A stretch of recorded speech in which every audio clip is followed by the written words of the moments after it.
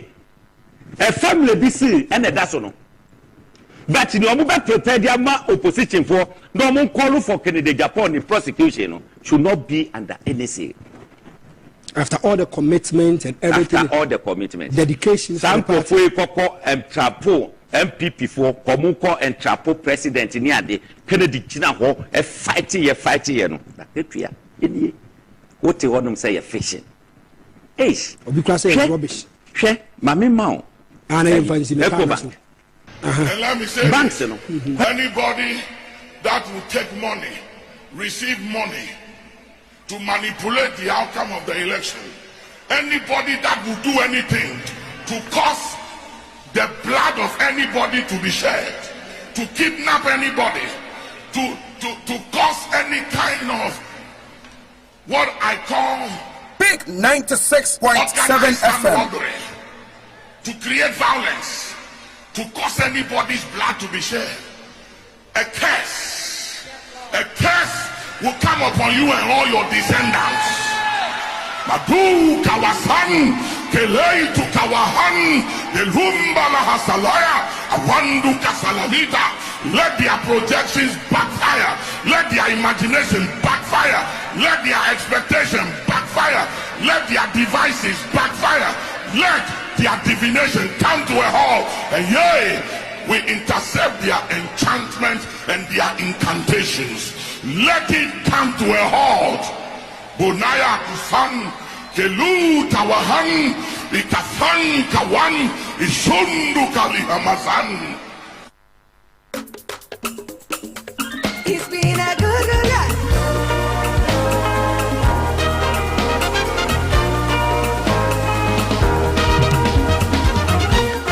Big FM.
Machi, Memo Aha, a very great evening, depending on where you find yourself.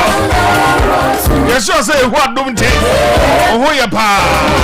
Assume you count, maybe I will be a ready show, no, no, cause Hi, Big FM 96.7, midweek Wednesday, the 7th day of August 2024. Let the radio say.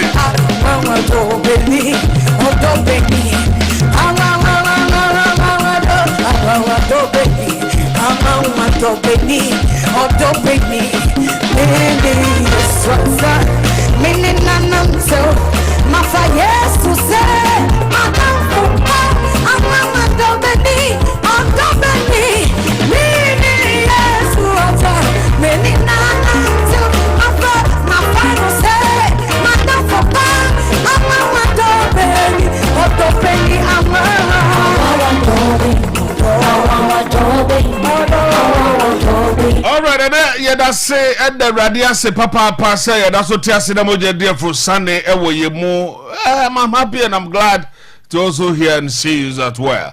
Yenda you see sense ye na doye and so it's a Wednesday afternoon radio on Big 96.7 UTA Ghana Echo Sejumedi producer menina kekre ma medufie DJ Lopez and so ha na ediam jeso ene omana na obetuma from the boss player de enkomo ahodo no a na yebedi na ebonom yensa pepepe so a Richard Kirk Mensa of the NDC eba become mensa ewa ha. Now we're still looking forward to see the preparation so with the event eba so the campaign manifesto launcher eba so on the 18th of this month Takrade from the New Patriotic Party. Everything in enkomo. My message 0241991216. And a minute time message say makudin komo London. Intino without wasting my time, you could to be na femine Yabuachi Natural Health Center and penny for ending komo. They be a makase and near way young concourse will be there to send out to go you be back. Edu took about the Nediaman no any young question. It's a modern na share when need number when who here. His son say a dear and no any crying a dear co na dear ba. I see a dear never swim him. No media need dear swim him. Say that no movie be a maybe nama ma nipan in the nefra. Na emi say mofrano or the Adriano command mamma. Or the Adriana man mamma. As I said, the near friend tino. O we are no catch mam say ma me go mam no so de aduane ne ba no wa na set aduane no ansa na wakọ enti oye ma me ko no wo se da bie dan se wakọ na mam na start so didi no ne bo ene edi nti mam no etia na bo ene so eden ate enam no ne edi ama no no enso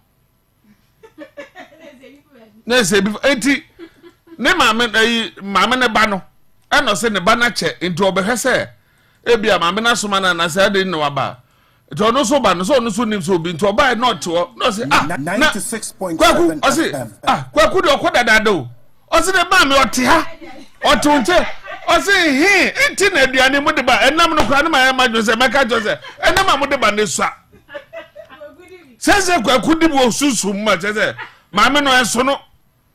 Oh, because of Neni and yet, it's who it's a crown in the champion and my son or no me or grandson.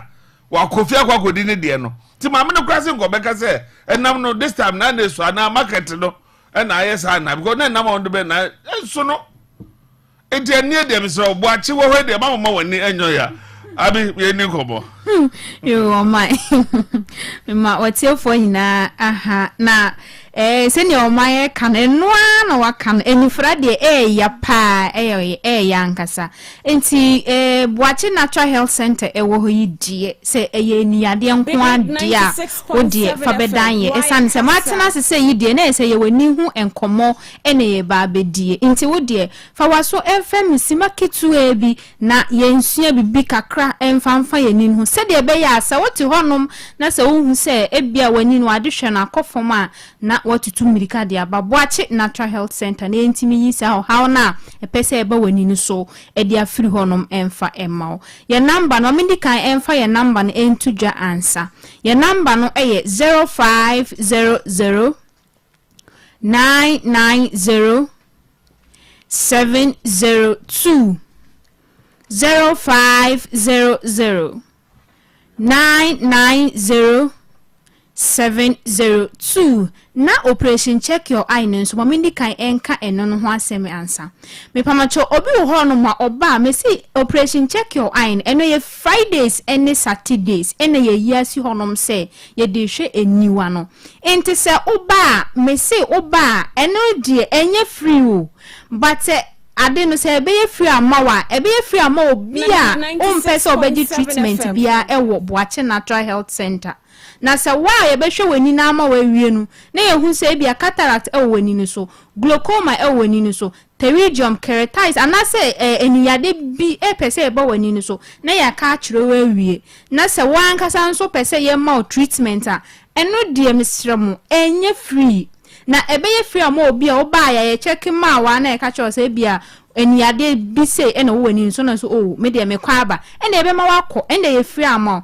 pase o pese o gi treatment dia ende enye free inti monhye nso emfa emma me ewo ho no inti e number no eye 0500 990 702 0500 990 702 na boache natural health center titru yesa eniyade na eniyade nkoa na yesa no honom se ebia wo de no wakoye operation afa na wo koye operation anase wo ye operation na wie ohaw na ne wo wani ni so no eda so wo wani ni so fa bedan boache natural health center na boache natural health center eniyade na yesa no yenye operation ewo ya so e honom monhye ne so emfa mame ewo honom yenye operation sanso na na duro na de be ma wono eduro no yemfa ngu ye ni so te say eye drop ene eduro na de be ma wono obenum akomoje nim anase intininim enti obehu se eduro no an be ye woni ntinin so adwuma kamakam se ne esi nam nipaduenum anase moje nim no eduro no an be ye moje nim mu kamakama edi amam se de be ya se ohaw bi ewo nerves ne so eduro no betimi abo ama sa ohaw no efiri honom edi amaw sa so na ebia na ebia moja ntimi ndi efiri sane ye ewo ni so eno so eduro no betimi abo ama moja na etimi ndi efiri sane ye ama bibia etimi wie peyo ewo ni so edi amaw enti hye so mam se me se oba operation sem bia ni sa so na eye drops ye ma eye drops eye bibiduro kroje sa bibiduro we onoma emfa o how bia emfa mbre woni padua na nasa waniwa no sanso na ye ma spectacles ye ntwa glasses anasa ye ma ye patient eye lenses bia ewo boache natural health center oba o de ne se ye mfa ebibiduro kroji ameka ho asemi ye mfa emma na wonfa nko na wonfa nkonko no na entimi ni sa o how no emfa mfiri wani no so entimi ka se ebia ye hwanwama bi ho no ma ebia sa oti ho na hunu wo wani ni so a otimu se eniyade na bi pese eba wani ni so na ansan ebia oti obi ho no oti ho no na ansan otimu se wani no eyi mpe na eyi no otimu hu se eba kese obi ho no ma mpe ne de ye normal but obi de ho no ma eba mo hu se wani no se ne na epuru nsuo na na se ne na empene eba no eya do so ewoni ni so ebo won kai se ni ade no epese eba wani ni so obi nso wo ho ma hwembo wani no ena wo so no hwenka like wan kasa no ni me ekoso ewoni ni so at once na obehu se wadihwen akofom unye hwe obi nso wo ho no da sorry obehu se na adihwen akofom prekope unye hwe wani ni so enye wo yada ebia wo so wa unye operation da once when you offer shame can when but at once wa bohu se wade hwe no akofom kra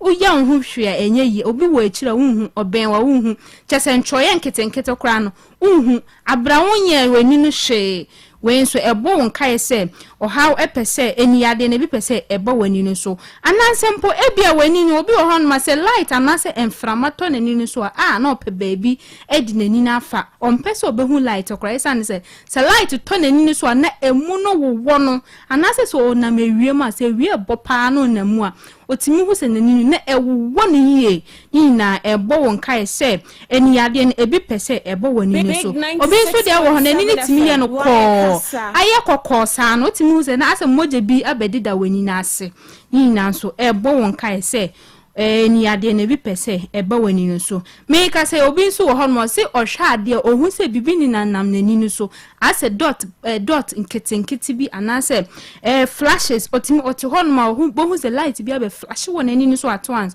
ewo ha na ekọ ewo ha na asan aba ochie ni tini call left ha bohu se sa black dot no ochie ni tini call left ha na edinachi ochie ni tini call right ha na sa black dot no ade bi obehwe bia ohun sa black dot no anase ohun sa flashes no ewo ni no so anase ohun na ade mienu obi wo hon ma se obi frechire eba ohun se nipa no onipa ne ye 2 abrawo ye nipa ba ko pe na eba anase nipa ne gina ne nchen ya eye ni tum ti se shadow no ni na ebo won kai se eni yade no ebi pese eba wani no so enti e number no biom eye 0500 990 702 0500 990 702 takrada ha se yewo anaji yani anaji ahimfie foforo no ene ye opposite anase odru anaji be bia hantaman rural bank no wono next street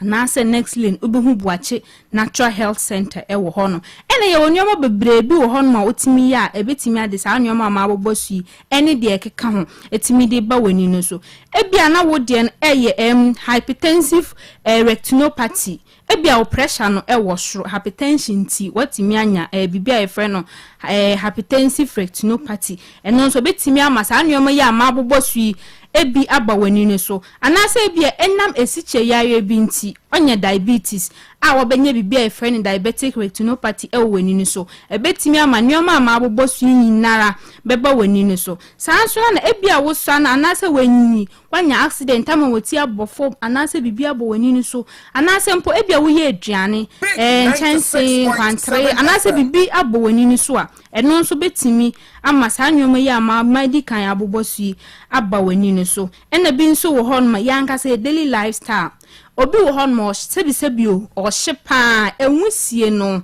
enwusie na ekọ mu na wodwense ebia ebese wo lungs no any we liver no sanso na betimi as akọ wani mu asai wani no enti se wo obi a wo so hyepa mesro kase ebia wo ye ebia obenya kidney liver anase lungs no problem nko eni yade enso obetimi anya bi anase mpoda bia me ba me kase obi wo hono sorry ya na wakoto eduro bia na odi agugu nani ni so se okoto eduro edi agugu nani so abra wonnim ebia se ye katara se glaucoma se ye ni yade kro bia na wakoto eduro ni keke na odi agugu nani so sa medications no eno nso betimi amma wo sa o how ameme bobosu yina betimi amma na bo wani no so enti ye number ni biom 0500 990 702 0500 990 702 watching natural health center yeta krada se nkwa na ewo na a headquarters no ewo Kumasi Swami post office anomanje enkwanta hono sanso na asante bekwa yewo yene filling station no ene boshe enkran so yewo La Paz yene Access Bank no ene ye opposite ebono techima nso yewo Kinsawood Pentecost Junction takrade ha say yewo anaji yene anaji ahimfie foforo no ene ye opposite anase bebi a Hantama Rural Bank no won udu Hantama Rural Bank no hono ma next street anase next lane ubehu Buache Natural Health Center ewo ho enti eye screening no Friday any Saturday we ebeba so Friday way Friday bia any Saturday bia yes you know say ye sheni enti Friday way eye screening no ebeba so Saturday nso ebeba so de bia Buache Natural Health Center ye ejuma kosieda nko na ye nya ejuma ejuada kopem memene da boache natural health center ye wo honom enti ebia wo de ne se eye cataract se eye glaucoma se eye ptosis se eye bia diabetic retinopathy amidi kan ye ka ho ase eni yade bia se ye ni yade bia wo de fa bedan boache natural health center ne yi sa o ha no emfa free honom emfa emma obi wo honom ma me ka sei okoye surgery no de bia me ka say ya bisa ho say surgery say ye duro na ye de mawa ende obetimi akọ asa akoye ho aduro na say koba ne say ebia ukoye surgery na say anye ya bisa ho say eni no onkonye bi wo baabi abiemu say ukoye surgery na anye ya compensation ebe compensate okeke yenye ohwe weni no nya ne back ba say ebia wakoje eduro na ode ugu weni no so na say anye ya obetimi asa akoje eduro foforo na ode ugu weni no so entime shramo say ukoye surgery a ode jai surgery na fabra boache natural health center yenye operation bia yemfa se kan yemfa hwe nka weni no na mbo meduro na edebe ma enti ono no ma time goes on no be hu say ohaw na ewo weni no so no ni na be free honum kra ede ama ma wankasa nso bekasa asa mekai enti sa operation no menka say enyu eye but ukoye adwen hu mienu ansa na wakoye say glaucoma surgery na obokwa akoye say cataract surgery eni yade bia surgery opese ukoye bia ya adwen hu ye ansa na obokwa akoye enti e number ni biom eye 0500 990 702 0500 990 702 enti senya nya medi kan eka esiche yare no anya esiche yare kwanti na ebetimi ama wani eye oye obi wo hon ma ebia nane de no eye infections obanso a lab check anase lab test bia wo say de ma obia eno nso yebetwi moja ye hu hwehwemu kama ama ehun se unni infection bia anase unni sa esiche yare yi na eno nso atimi aboye ama ya ma we eduro yie pa enti me sorry ya na wa frame na me no wa twetwe enkomo ye number ni biom 0500 990 702 0500 990 702 meda watiefo inase ene ewie. All right, Abusia, that's Papa said what Abigail from the Boache Natural Health Center and so say where to me any edinkomo number is 0500990702 0500990702 and no Boache Natural Health Center behind Palina Garden so takrade and I'll be to me according no makwa dinkomo won't be to me any abutre ahwewani no edi amawo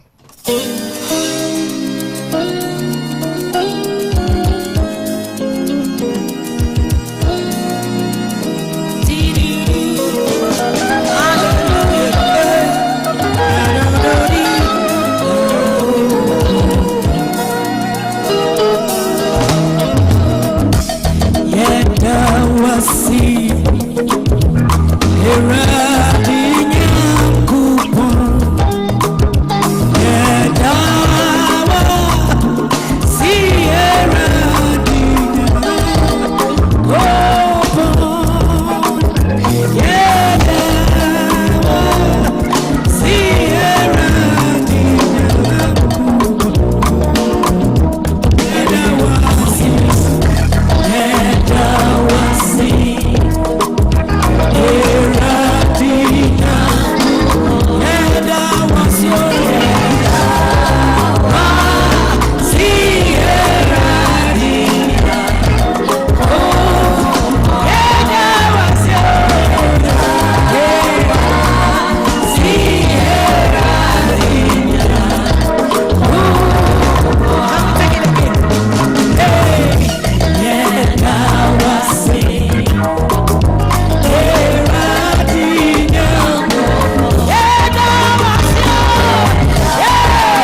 so 27 minutes after 1 yanko na yene Maria Mwakwa Bwedu ensusu eni komo political activist ewo United Kingdom. Mary, a very good afternoon. Good afternoon. Meba twapom ti say. Nyame adomo mo so e. You what dom yes you ho papa. You ho ye pa. Enyu na mo bona na me dey sawa ha. I see. Wow. Maybe I make copy there, bro. Maybe I may send it there, bro. I was able to phone you ho ye there. Nyame adom obia ho ye. Na eda na ye tete wa ha ye ndin kan ndin kobo mo ho ansa na ya befie. Ye sese amanfo dan wo honom ne ade no video bi obi send them na chese ebi abinim se hoda no go area we dan bi esisi o na amanfo de nua burumu ne ade o mo send dan no ne ade ede na ekoso Mary ebufo na aba system 96.7 FM and 17-year-old Rwanda ni akwarebi bema Wabwera center bi ana abrofo nkwara esua wo mo ye mo dance classes nkwara nkete under 10 years and wakokum omo miensa ente ba na saa no e wo bro no bi so ye frɛ ho Southport te ba na saa no ma abrofo boys na wo mantem ho no so mo bufu ye na ebufuo no no omo borura mosque edi wo mabufuo ekọ yenuanom nkramofuo ana eye wo mosomoso nti ho no wo so amfa wo ho anche wo na epe ye nto edane ntokwa epeja na trickle up across the whole country. I would say historically no from beye 9/11 na si wo US no I would say yesu enya ye de wa ha 2 years after 96.7 FM. Between, there was a year Muslims, a binom year were high for fun, same people by. So there's always been that underlying tension, between society, any incredible for nadiade. But little did we know, say, for some years now, na brass, na ebufuno ewumusa, and they took small boy actions for so-called far-right for, because government is referring to almost as far-right for, but these are the racist, more system, no, because abrofone say bi onyo munyina na ati ase say omukro no no diversity abam, inclusion abam, ema immigrants ewa ha. Dodo na believe say eyo omunkwana territory, it therefore they don't want any immigrants here. It's na kwaye nsem bebre, but nyame adom ye de bebe ye won ye safe ye okay. There's that it's a weak community now. So they no cost war pa because I say now obi dey beto the start say there are some areas ya bokoko say mo bi ko men travel to that place because of say most mo dey na ya is xenophobic you say dey be any bi wo no mo na dey Islamophobia and racism basically. Islamophobia na ye omo na empenkremufo asem no and racism and it's omo mpe arofo na empe any other race into omo mpe before omo mpe Asia for omo abrofo no nko aha. In terms of areas they pretty much across the whole country, but baby na yes severe pa ye Manchester, Birmingham no mane sa Midlands area where na enumere ye ka say there's a scheduled one for East London, Walthamstow.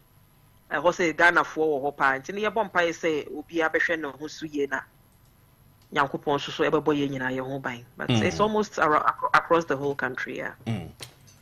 All right, yeah, that's papa won chemu a wetumi ediama na ade a yedi ho nkomo a beto ye Ghana 96.7 document so far say yedi ho nkomo bebre ye Japade document a ho ensem say akra dem say chema ho ntumi de abetu dwa say document no ma meje no poku agman NDC running mate no na etro book no ene de ensem no de ye bebre.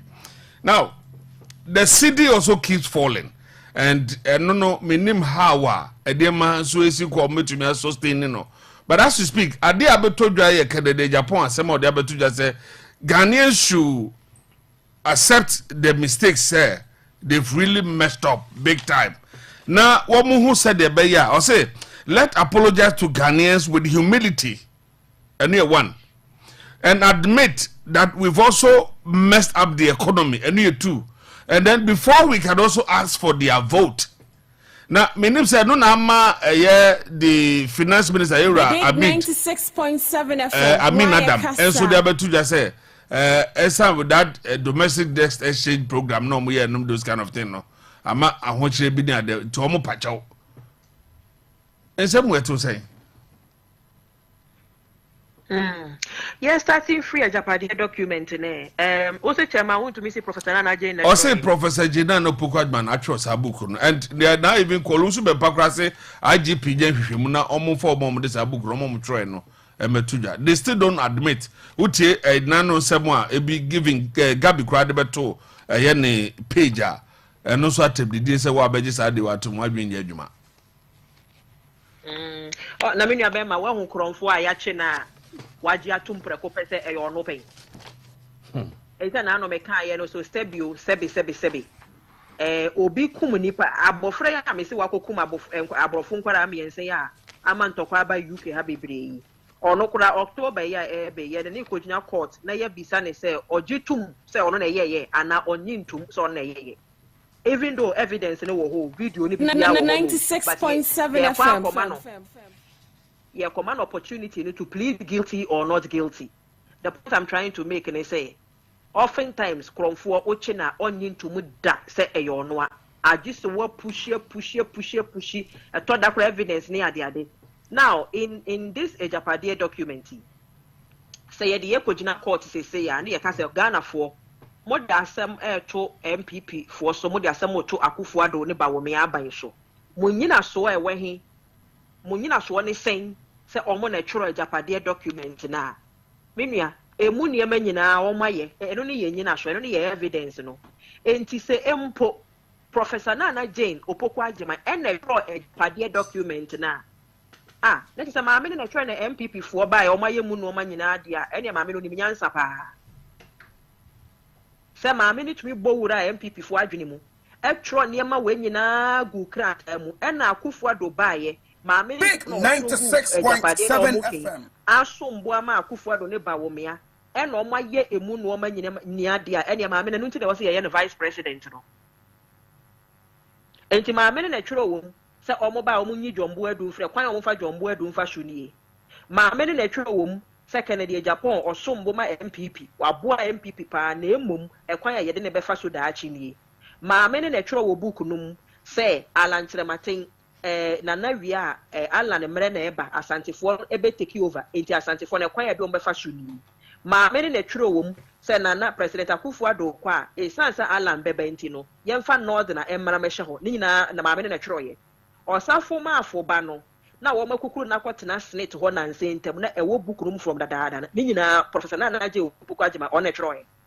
You see se Ghana fo in 2024 ebetena se apene so Emma chairman wuntumi atumi de nsem say atoto from memu na chese chairman wuntumi no mani MPP for sebio pesa wo maka kire Ghana for se sebi enidie mu ya dwene nya adwuma eno na Gabi so be kan ye no omuni obuo de ma Ghana for. Now the question is edenti na omuni obuo de ma Ghana for eno na we say ye bisa ye ho. It is because there be bia mo ba no mudi nsɛmfo a yɛsan to aba na ma wo mo yɛsan to ma wo na so odi nsɛmfo na wa atia na wa punish ne da next time odi obuo be ma wo. Ɛna Professor Nana Jane ɛwɔ nyansa we nyina sebi a yɛdi wia ɔman ɛna ɔno nko ɔmfa nto hɔ ma ɔno ane ho ɔmfa nto hɔ ma ɔne John Mahama ɛna ɔtumi tworo we nyina na nso ɔmulusu 2020 abato. Professor Nana Jane we ya asɛm a yɛka kyerɛ nipa. It means wuntumi ni obuo de ma yɛn oni obuo de ma otumfo asante hene mpo because wo obuo aka asɛm nka wo nka.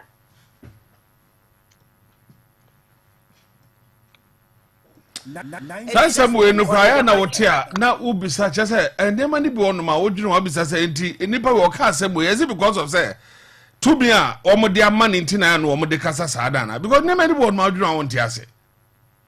Of course I to me no kura ntia Enwa. And you see, omo nim say, omo ye dien. they do it under the guise of the MPP, and they know say political party no omoye di ombenye nipa support no matter the foolishness omode beto abondin ombenye nipa support because a party no because their programming Ghana for tirim say your party de yen sentia party de ye bonni said ye kura ye defend it. Aha, that's the difference between abrofono and ye so entin abrofono ye develop and ye developing. What kind Canada Japan ne dear no? Big 96.7 Honorable Diana Makame, if I may see a video, no, I'm reacted to it every and 2 days ago. Honorable Ken say, Omunjin tum with all humility. Say a normal ankuyi. No, I'm saying say a Japadian dear now which the far Ken hono. Yeah, what's I and I mean say, have you read that part? I read it 4 years ago. Me na me break a Japanese document first person on social media. I a different mention here de breme. And I can enye hwe Dey no beye. Dey no beye. One say na say Ghanaian musician ya your friend Amarado. Amarado yeah. Or nyumbi or enyum no ye or say 10 tone time. But enyum no lyrics ne ba ko or say me ne wo sere but ma fa me ho adwene. Aha. Menua eye politics. Untumi nka say bia ya tro bibi say afa wo hu nti no, obu afu afri party nim. Say ne Jombo adum nyina ya tro mo ho no ma. Samia wukumu nyina ya tro mo ho ne ma. Kwadwo opon kroma no nyina. Ekwa ye de o befa so. The most you can do is obefa wo ho adwene. Aha. Obefa wo ho.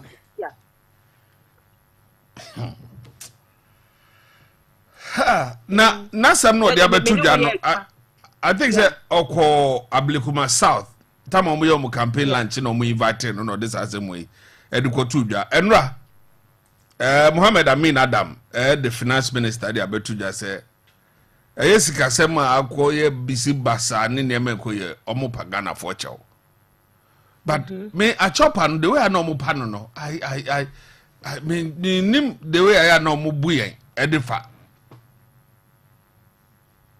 Menua amemmo enye achawpa. Amemmo enye achawpa. Amemmo ye achawpa. Ene enka president bia na leader bia bedi so betina so akosi so obewu. Because sebi obetima bedi some fu bia ope bia nipa ne bufu na wapacha na ada so te so. Nipa ne bufu na ada so wapacha na ada so te so. But a sense governance enye achawpa ntino. Enti ne ye vote no. After every so often, in Ghana is every 4 years. Aha. Now, yenya leader baako. Mo catch is a leader no or ye incompetent. Ne no man adwuma nso ani e fine ne kosi he. Or no so na nko potential 8 years to. Any ye tie mo. In fact, ye hwe ne nwuma ne bi no so ampa na etosini wo baabi no. Enti ma ye ne mo ye adwene. Any ye twa or no ne potential 8 years ye twa so. Any a G, any a de share mono mobile, Mabenya the full 8 years. Mo full 8 years, no. Na chair or only 4 years depend. My year worth 10 times worse than Nema Budeto or non show. And then must see yem fan chemo. Boniface free dear a year. Forgiveness a ya de papa. Said the Honorable Kenneth or Mum Payan Chow, a one who brassier a ya de papa. Nina ye near ma a so onyankopon na mom to me no se ka no e chew power ho brasie mu nko adia eni se ye mfa nche wo mo dia eni ye wo ba ku bi wo a ono nso mudi ntro to ne so ema ye di ne bone a ono nso abisa ye bone facha e wo se ye koye chi na ye de kokoche no asa na yaba yanim. And if they want to now reduce this conversation to forgiveness, then we must go back and forgive John Mahama first before we come back and forgive them. And to me, when I'm Mijina, Omuma ye kwan na yenko forgive John Mahama first because Papa no ye ne boni as a result of entra mudi to ne so. Entra mudi to ne so and the mobile and near ma mo accuse John Mahama ne na ban say o my 10 times worse than that.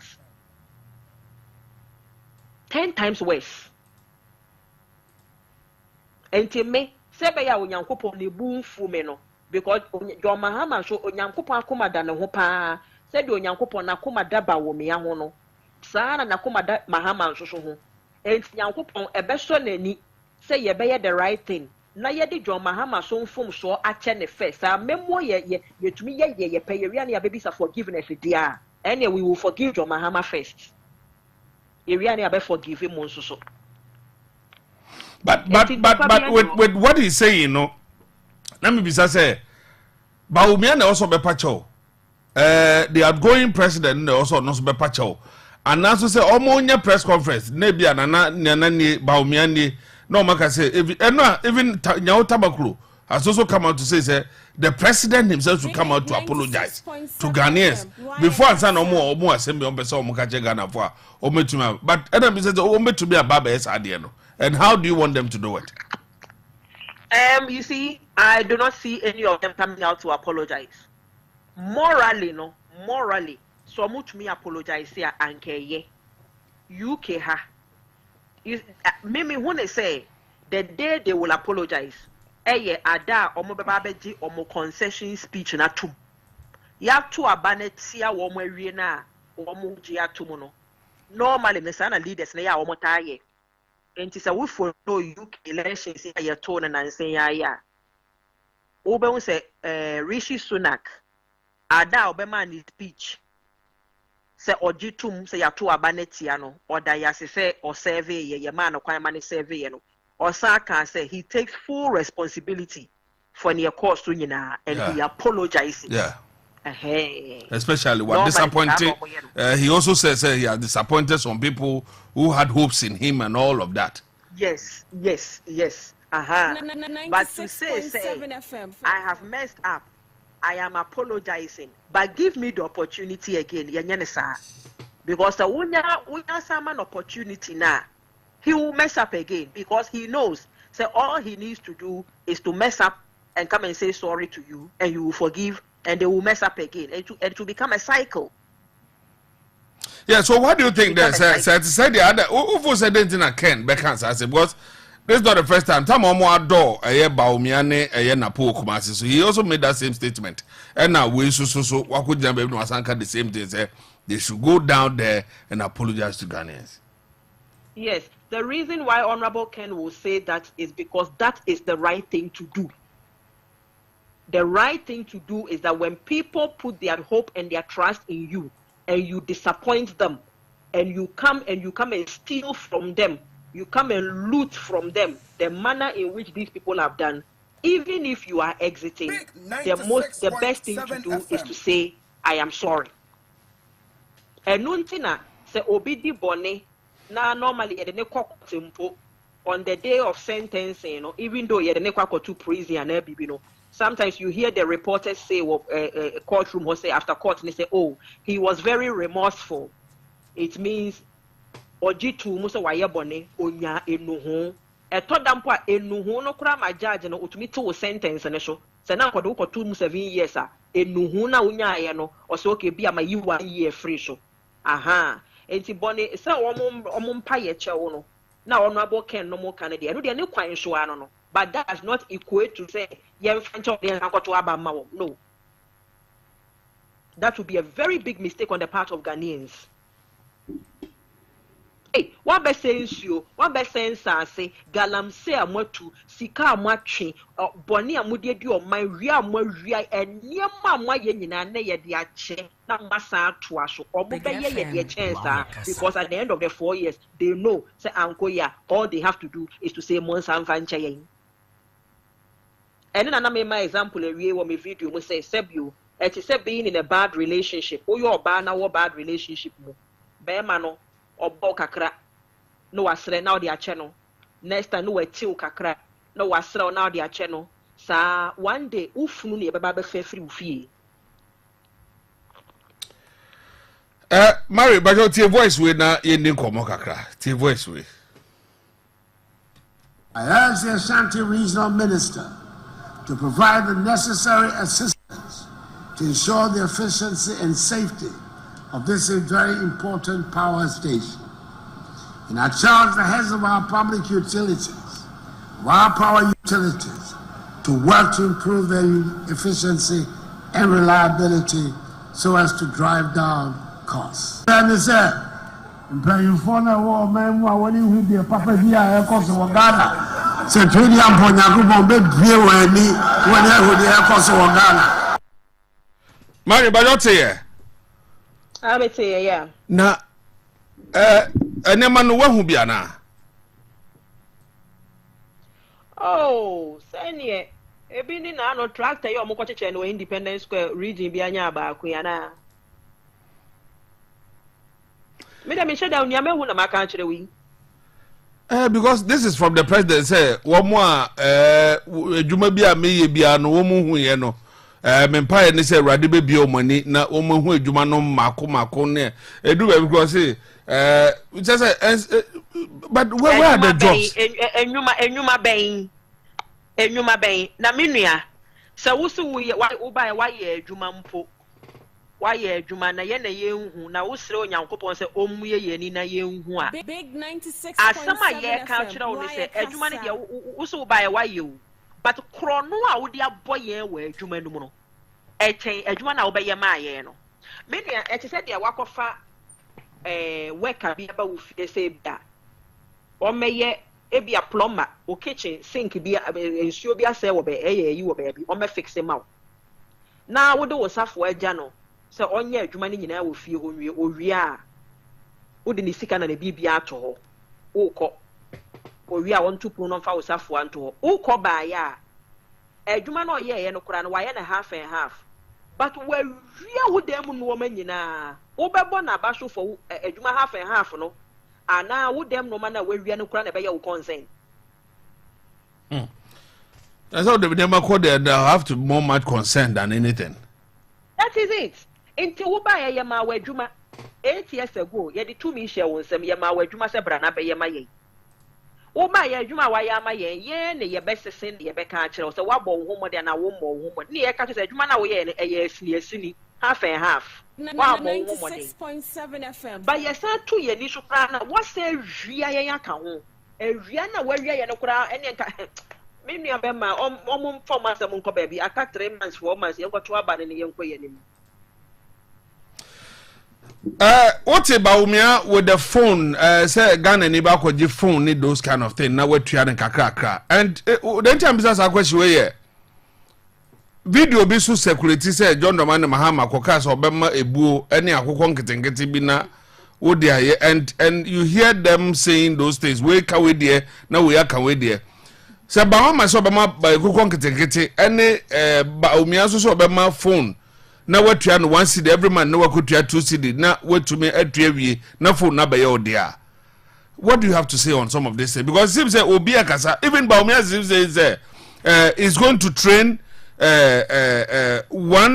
can say 1 million youth in digitalization on what? 7 FM. Okay, President Mahama sa enkuko buon ketenkete situation no yes okay me metra ha medina okay no I think it was 2 years ago. And that's early last year. Amra omoye onone prime. Yeah, he was in OT region. He went to visit one of the radio stations and made that comment. It wasn't at a radio station. It was the event na that day na womuko yi no ho no. Where more rally in yeah. And na on delegates no edi nkomo. Now we have to ask ourselves say the demographic of Nipana na one omudi nkomo no. What type of inhuman ya omo ya na? Could it be say yeah idea omo na de to nanim and na all expressive fears that perhaps how omo be implementing na? But he was speaking specifically to a group of people. A group of people. And o catch omo so obema womo chicks no nkokoma no. Yeah. They grow them nkokoma any kokobu ne na ade. And you can make a business out of it because it's a food chain.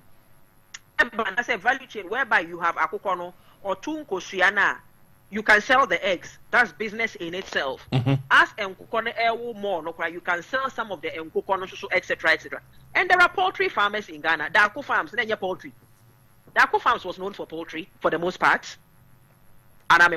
So, me when is that was the type of mindset and President Mahama or the KASA. Just that it sounded ridiculous. What I say, it sounded ridiculous. The reason why it sounded ridiculous for Yemu Bebre was that we believe, say, people deserve more. People deserve better than that. So for me, it's just the way it came out of his mouth. 96.7 idea policy be rolling it out for the entire nation. Because really and truly, there are some people who are into agriculture and all these things are almost setting it up. One man akuko buo say ya na waton kuko be 6 the egu mama no. Na wo mo sha na wo mo to na ade ade a. Give them be 1 year, won come run wa multiply. Won come na ebia for won kuko be 400. They can make a whole business out of it. Intin can say that nya bonesa, but it sounded a bit mediocre. Why do people want more these days? Similar thing about me also with the mobile phone, 1 Ghana, 2 Ghana. Same crop, a credit score, man crop, mobile phone there. And Kaboni be but the question is, 1, where are the jobs? Omona also woman telcos and got this mobile phone. A numa ben no more ye, and a bank of companies credit worthy. All lining up, average Ghana 400. How many of them really and truly have bank accounts? Boys here, we're investing at the 100 now is here, or Mumudu do a sign of bank account, or Mumudu do a sign away Juma for a start, and credit scores sort of the premise a Juma employment. Ningine Chile Sukrano, trustworthiness, Ghana for one and generally in the young crophobia Yakano Coresa. And to me, I'm struggling to see how the telcos, maybe a telco, but if I own a telco in Ghana, to be honest, maybe if I'm a business into such a time. Maybe if I'm to tata. No. Yes, Obaboka. Because in Nippon, woman can't credit for the start. Or beginners aware who nature acquire Biumwe. Now acquire bad debt. Government, no to ye nemo. Your share government in a track recorder. And Yandi, she can come with you. That's acquire bad debt. Companies no moment aboka.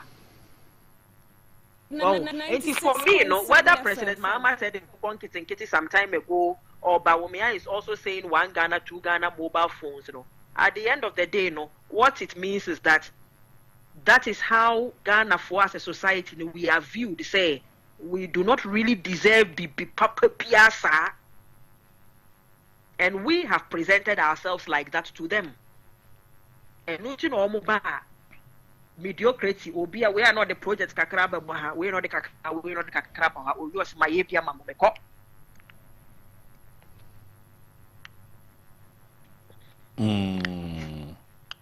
because so mediocrity no na so eno na ye de o man a ye tumi kofa excavators 275 and go independent square na enipa ni bia ni age say government na ya ade pa really drip no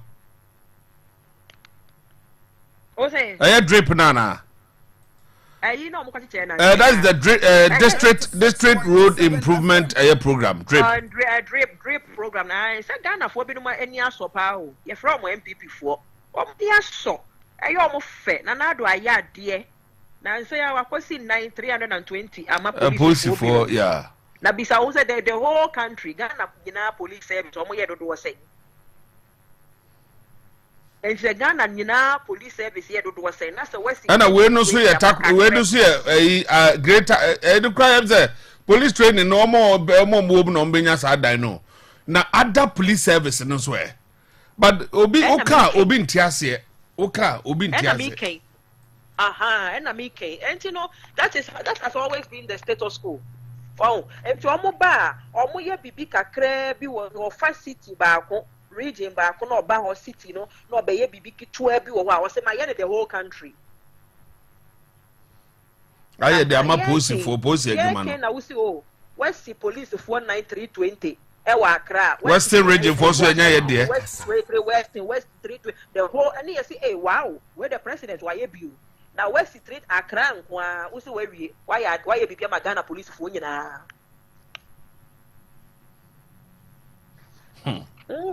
Semu.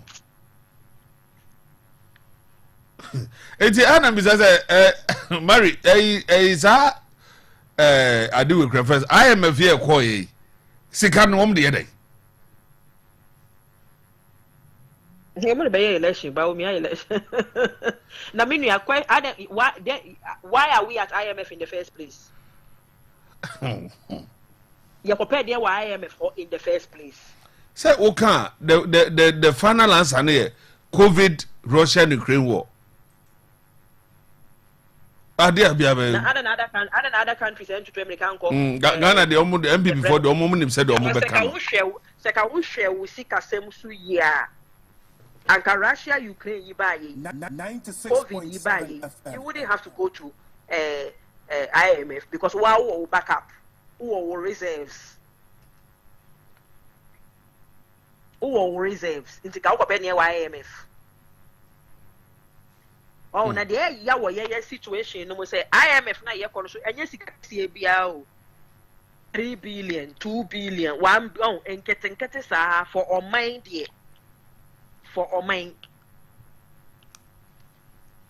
anana no kuje to ablakwa kan good morning Ghana wante also omutumi Ghana tumi akufu adu no maban ba wo mi tumi sore tu kwan kokobọ bosia ya kwa ya kobọ se ya kobọ bosia e bia 10 million 20 million 5 million. Mary, Adana MPP for a war party no mu empenifo a wankasa onim so omo join the party no ma MPP. Not because of just one person. The party is being hijacked and nobody is talking. Because Udim, the Japade document here, ye can wasemi. Say, Uyo bia, ebia, oduwadri, ebedi echiri, edia kwechira. Anka me, ti say na mfiche bi, anka I'm okay with it because ebe favor ye. But Obi or Ashanti region, Obi or Volta region, Obi and all the other region, ne ada omo kasa omo kani ade ne Obi a kuwa wo join no. So Obi a so be decide we chia. And ka den na say me koto abade mo Obi a oya Asantini. Because of sabu kwe ne hu and some the things surrounding it no. But ebi say enya no kra any those kind of things yempe be kra mfa. Is it not sad? It's beyond sad. But and they know that is why they wrote it.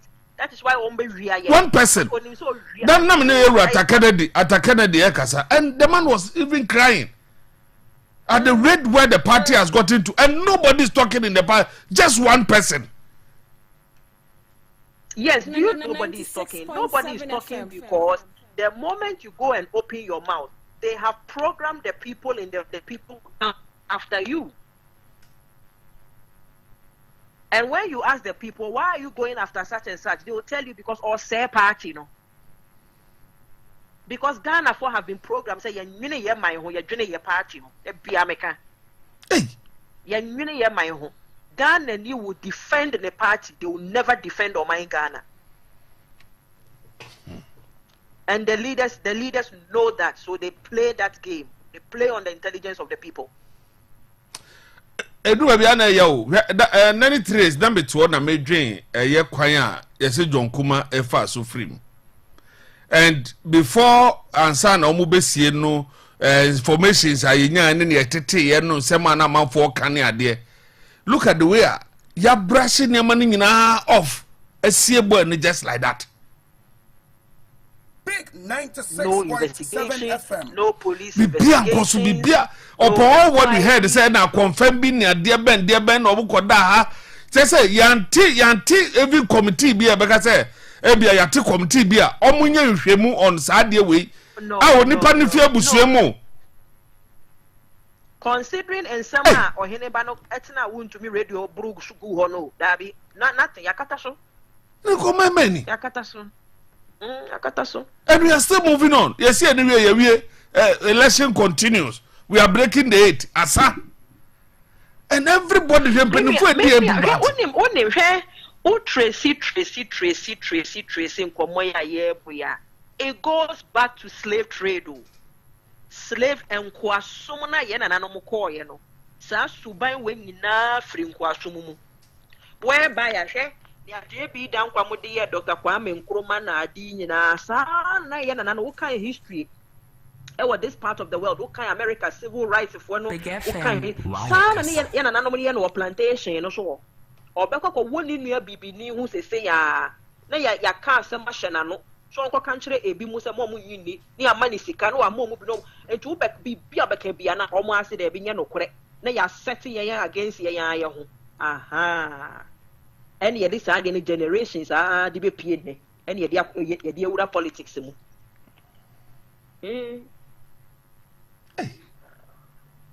na nka ye the book abekire wo say a group of people ebusuya baako ewia oman no mu no MPP for be sin no kore afa kwa de say Professor Nana Jane Netroy and that is all they need to do to set the agenda say NDC for Netroy and no ano ube won how MPP boys youth in the gumno omo de betu America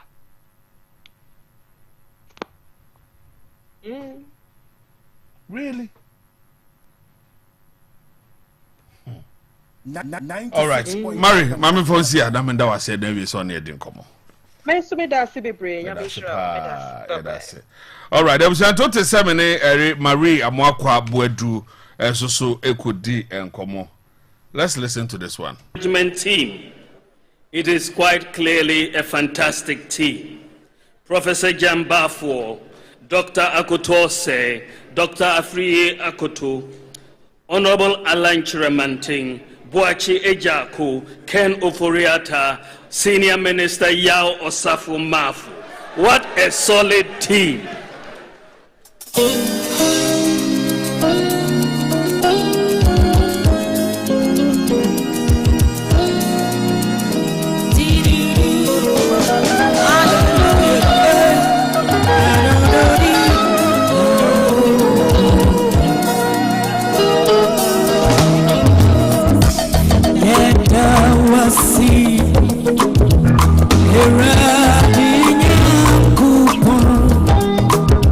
Yeah.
ebi ana fe na adu afidie dia to ha ye ka say Utie Big FM 96.7 and Ukuada Wednesday the 7th day of August 2024.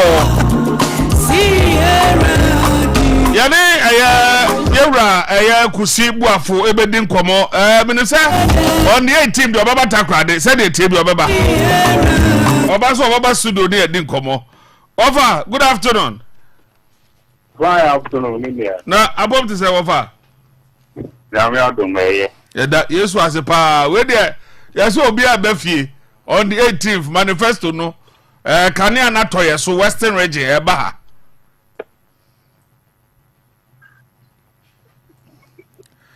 Hello, over. Hello. Sir, ubebe bia na oma. Day today. On the 18th. Meko US and Nanaji. Oh. They do all their mama. Oh, okay.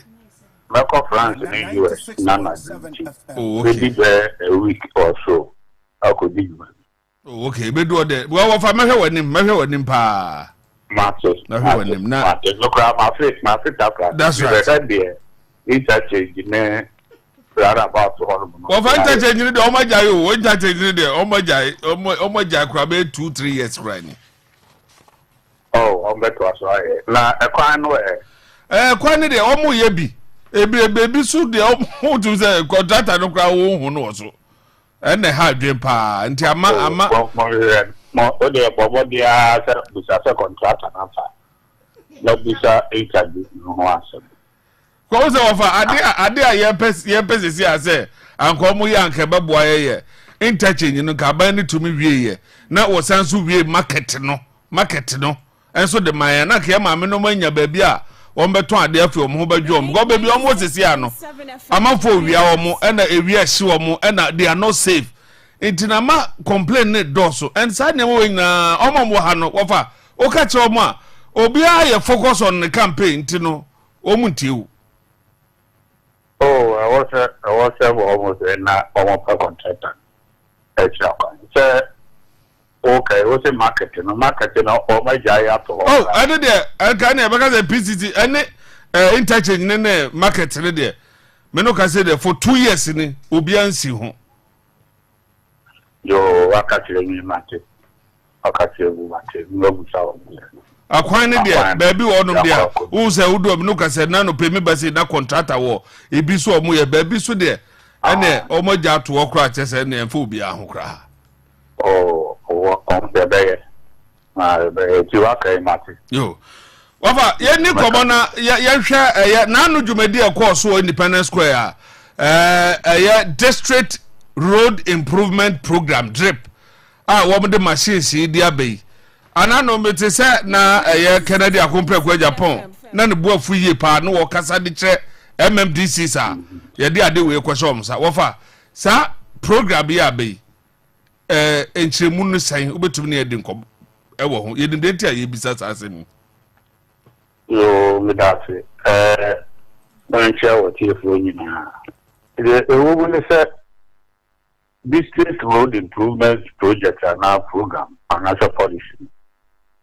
yes akwan ya your district no and as yam fan say district assembly ho I am on monka yam do turabo o ja ka fa so abrewu me am ho bebre abre no was sa akwan no sa machines imbra ne mi na omo level so kama de o si yi gata omo ni konche na omo fenko o mani se be ya omo benya access to road the major roads no there e bia no there ubehu se ya ye na so se pai eko yekuru keto no mu ani mfikyire no a yesete no a otu se be bi wo ho a nanye enye menka se nanye enye nti ewo se yeyi sa akora ni nyina atu na manfo etimi faso no be boa am ka etimi edi akwa no so atrantie edipa ho be hare wo na o matimi aba Kuruma Baby, Bia, or Pessi, or Mudi, no Masayako. The bus also a baby and Anka cars in Peso or Boko. Or car on the corner, the crying yet. Into my double fair, no idea, mamma. Maybe I get 2 cities to cry for the Veggie forces. Add any book and it's a hobby. Also, for we come. About that, a Bema car born so to by heart. In our thought. But who baby? They do a more bad, no, see a corner, so no damage and a apple. Add any Bokan in it. Bokan or Crano, a soon. I use the whole time. One chata, Madame Demboko. There is a woman who could see the press and call for no much chata and sana. Almost in your uncle. So we have a problem. But we now ban a being to district growth. Yes, indeed, a boy. Wafa, we know, Aban say no, and no, yeah. Assembly members ahodo no no mbekọ assembly ho akwachiram se bia ahaya kwan enye ntine be so be man anaso se MMDCs na say various assemblies no abehwe per the engineer no na say through the engineer no mo to be say ha yenkoye ha anase yenkoye ha 96.7 FM e kano ma equipment no ko district bia obinya bibia equipment no ba ho MBC urban road to a district. 2. A assembly man on the wall. Woman in him, baby, a quino and your cry. Now, we did this, other from some these 3 MCs and so are aware of the bad road. We because road minister no cry aware of the bad road. In local government, aware of the bad rules, and regiment is a handful. Any other stakeholders, the address is more than I'm quite sure. Any man, woman, holding the brains were complaining at the amount dictator something. In the other, the is a baby did who know the self committee via formal form. Yeah, something you can't hold, MC, you can't hold, MP, or also so I can't hold. Any different beings who are almost matter, as also can't hold, any engineers, and so can't hold, then you know how almost better. We are local government, they will represent. If you pass, or will be more final. No, my what can say, and the first year, a crown of tap to stay the pressure. Dear, you be got this. I walk on chain. And I dear beer, you big sure, any level. Only between me, I said, about winning on the aqua to be. It's a bar. No more setting up a monitoring team. There will be a monitoring element. The woman, the best story I professor, and back the car, no, a year, acquire, year can. And yes, will be different. You can add your good book. And I will be fit this area, town. And I will move to home equipment to be town. And I will be quite some dear couple of guarantee, baby. It's about idea, a Ukrainian or who said, you're not easy. If you say, pet, no fear, pastor. The monitoring team know the report member.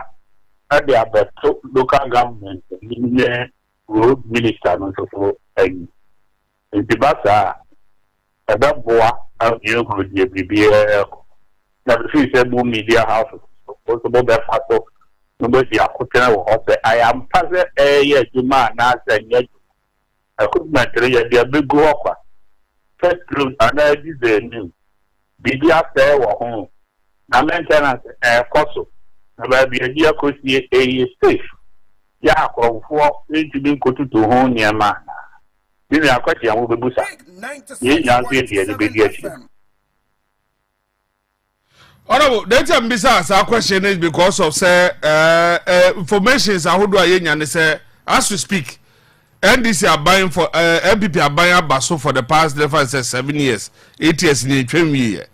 Intino ama you can say assembly members ahodo various assemblies no enema eba e wo se omonsaka te se bia nkane anom ne ade ye ma omu bi ye ma omu and this was also and before the oho no ye ma omu bi enti about say wo na waban wo so a wo hwew de wo krofo a wo no omu ye adwuma no wo mko na concentration wo so enti me no ka say sa de we ebe say ye ndisi ni na abekọ say bia ye do be ye adwuma sa so na ndisi so betra ba mu a one and that sad and wafa emwa and nyina is coming from the MMDCs and the various members of parliament na wo empeso ahodo no so no they are not doing anything good to us as we the citizens as if say or no you can say MMDC because you to no so aba it to no and it's sad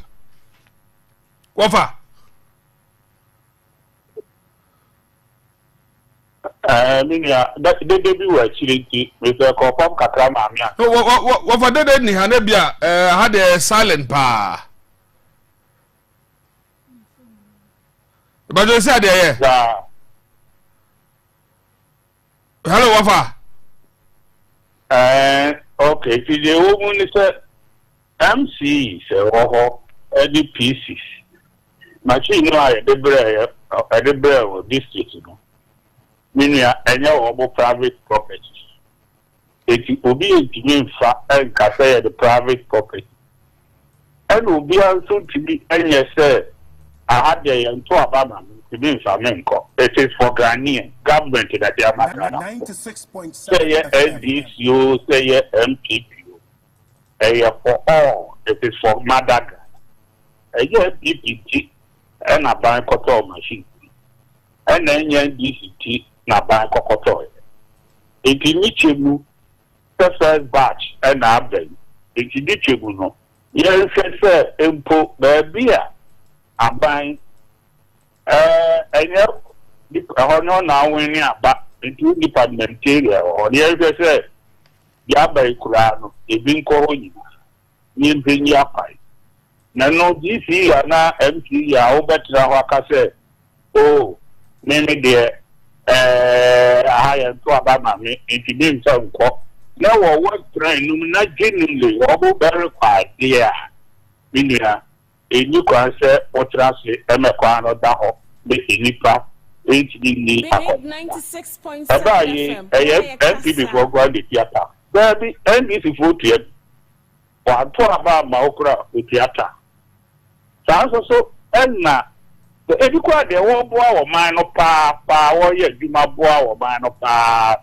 If you call this, if you call this, if you are baby, I will sit down or hand here with you. If I cry this, if you have people you could and was say, and this in the other world whenever the other. With the way dear, you have some politics in the sound. Yes, I will say, or mine, yes, I would say this statement. It's monitoring and evaluation. So, yes, you better. So, you know, you have them and come on it. No, dear. Namia as my own factor.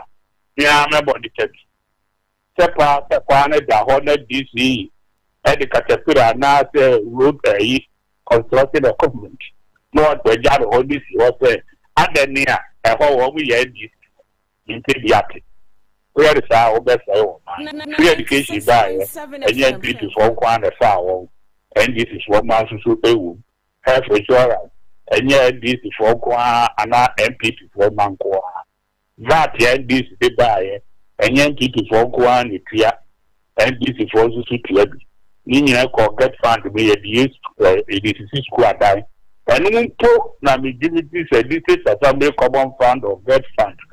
But and because you come why they are quarters and they are if you give me gas a idea who Jayama I did not ask cry that's all why not say but that's it book if you quite Robert Obama war a this is near what is an address Robert Obama if you want to take political effect then after so common this is the crowd never to Obama. The other thing I would because no broker and this you know access to good road. Big 96.7 President by ye MPP abamba yoko voter radio. Oman can omu. Why you rose railway when you be alcohol more. Ama we sisi nursing training cabbages. Nina ya ruby. Schools were done ya WCCA. Nina you baby. So the abana nyanisano a major investment will be a call voter radio. Voter radio. We did it over to a better MPP. You know, Nini answer Obi Kasa, Obi Obey Sabia, I am Obi Obey Sabia, I am for Oyeni Tabani. The new class where you set Massa and Yamako. Now, me GP said, Ako, local government, any roadman, meaning me said, Obi Pressers are the Yai, man and not Hornboka. Make a media, Monsible Bako. You baby out to her, Abu Busa, whole question. I did an armor. Obaka Sewa, say. I have winning in INDC. Also, I bet you INPA. You don't mean a big FM. I tell you about forces to know about I tell you about dear Quine Engine. I was talk about Oman. I had the near over do what's a machine, no? And never too many and suffer never yet. A baby, you 9 feet. It's in the sharp period, dear, me body, dear. No, if you say, Quano, cry your goose, your good to cry in a quota. I'm not a set. And they are moved, yeah.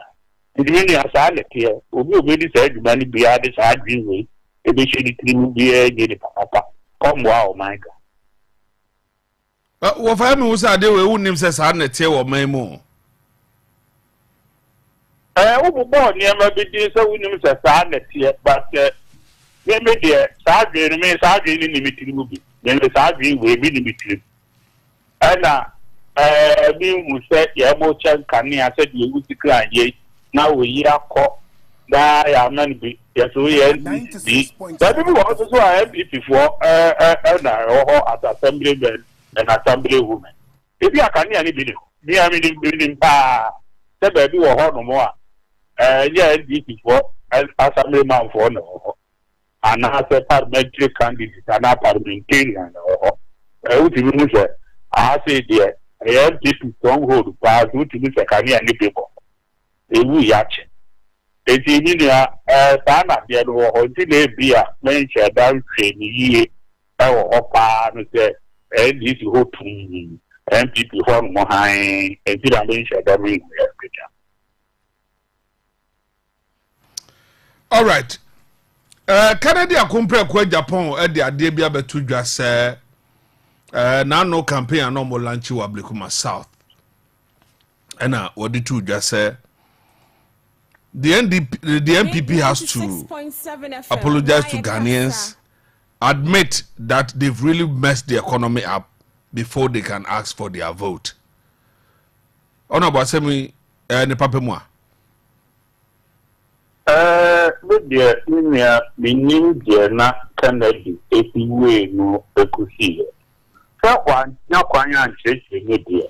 Yeah, because na some more can SMP sense or for say that statement we ebra na Kumasi na wo mo eyi napo ene ba omi a kire e wo Ashanti region no obejira SMP so ade o kan no so say omo ma ye omo boti amona so ne ade a omo grassroots from ho na monko ne omo kasa na monpo macho na omo Sambra party se na nre si wo ye adwuso a you radio me omo ne na kokasa sia wasamba back to the MPP no. It's a very good thing and a great move. And he's also saying say by no embe pacho Ghana for say Oma mess up and they should admit their fault say Oma nye nema na Ghana for expect it. And the person they do come up on some of these things. Yo, minya, so be man member kakrabia. The woman said, we are comprako. Yeah, we minya pen. So the sika no. Ebia we nya kwanya nchechire mu yie amen people for the Ghana for an na say yie. We kusibo of the binim ni say edi kan MPP aban ba na economy ya ye nyina ye na wo ahead. Ema ye nyina ye ko ahead. Aban bo no ho modern. Effort so ya eyi Ghana free IMF. Yeah, economic fundamentals is good. Now growth rate is 3.6%. By 2019, 2020, now growth rate is between 6.7 to 7%. International and KASA. Big 96.7 FM. 2020 2019 we acquire budget for 2020 November. This year is so more all over the world. Institutions there a new mini budget in the project say area the economy being the economy between 7%. There many pressure need there to be a positive growth. US is so China break in European countries, Japan, China, Indonesia, Egypt, Ivory Coast, Nigeria, South Africa. And the Australia and United. After we have to February 2020, what happened? And it's a free the free say a good year. Donald Trump for class a sign of one KASA. Many work say. Saya real to me by ya me say ya si ampa alu premko 3.2. After the anya non kwan so ho. Yes you feel ko ni pa baby amusi adi jakura na obo takura de market ni tini komo. Asori kura maso. After the baby kura obu ko school down. Hey, I never assembly that year and okay. Revenue. And the shop we are doing, one after the tax. 2020 was really a very difficult year for the whole world. When I make a war. It began a growth for number for projects say a year 7%. Average growth rate of the world, they are World Bank and the World Economic Outlook. I forecast said the 3.4%. I feel the boom we say 2020 Ghana growth 0.5%. From a projected 7% to 0.5%. This is a bit power from papa. Why you too skinny? Etibinia, Germany. No project is over 2.5. No the form team negative. US or the form team. Japan or negative. South Africa what is negative. I'm a Canada. No mean that the woman and I'm not yet. Oh, today I be a husband. Average inflation rate for UK 1.5. The Pajama could do double digit of 11%. US inflation. From about 1.2%, a year boom, million 7.5. Very dangerous. It's the inflation ever. Because you come up, you can call. 96.7 FM. We know how to get that. I'm not going to put a study to Google. They are going to quantitative easy. But you mean, in year 2020, no? Now, the whole world is going through a recovery process. I feel I need better at the DBA COVID no call, you know. Now, by way there, or Boca Park, and which is open to weather. Among for classing, my by way born home or they come more, they will be as yin. That will COVID fight. Ghana for will first one, second one, and maybe mean a booster, and crowd the fight COVID, you know. Even we are Kugua, Sabia, Emma, COVID test. Equipment and materials. Nina a free edema or more. But that on the other one, your capre. Womo BDD, Womon community, Abama, or maybe a lady. Water was free.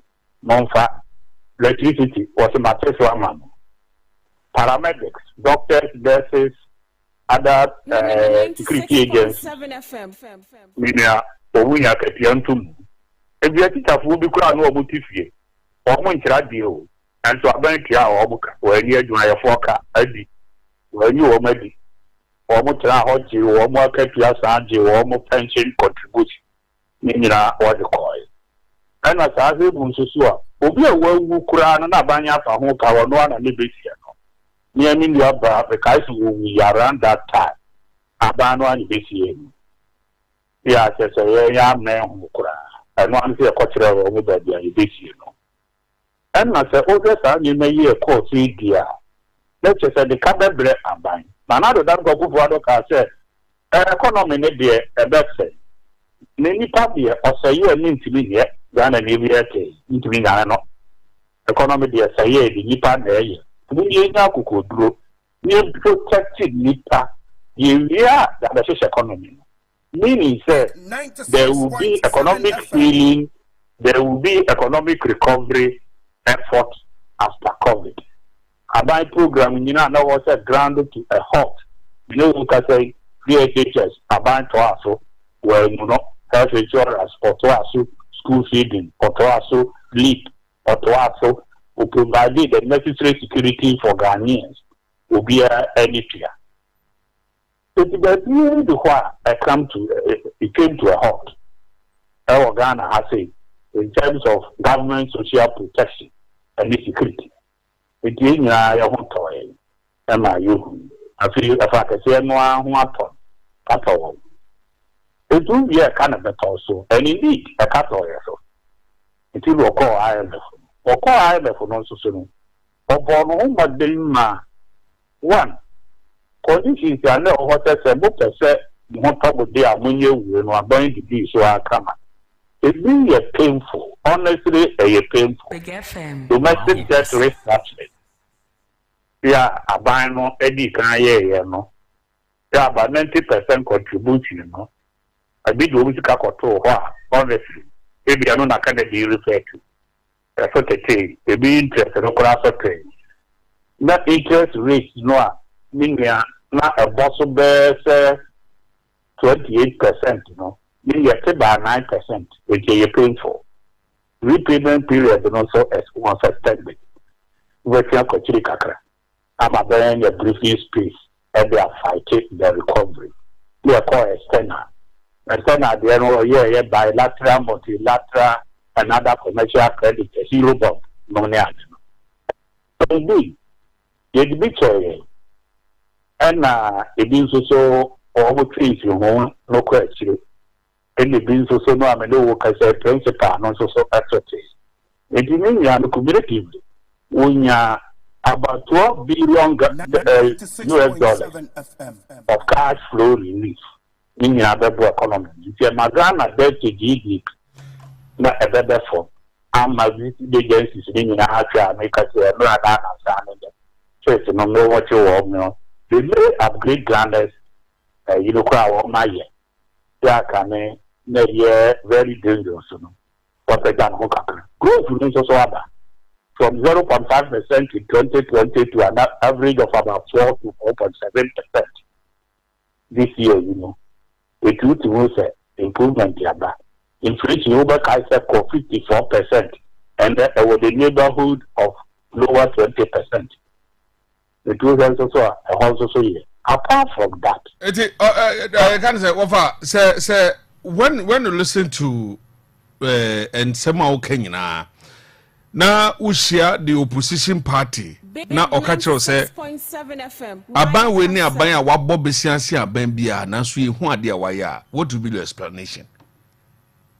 We can say support che aban mu a say president yaba don't the man Mahama pa me bobo and say who do dey here papa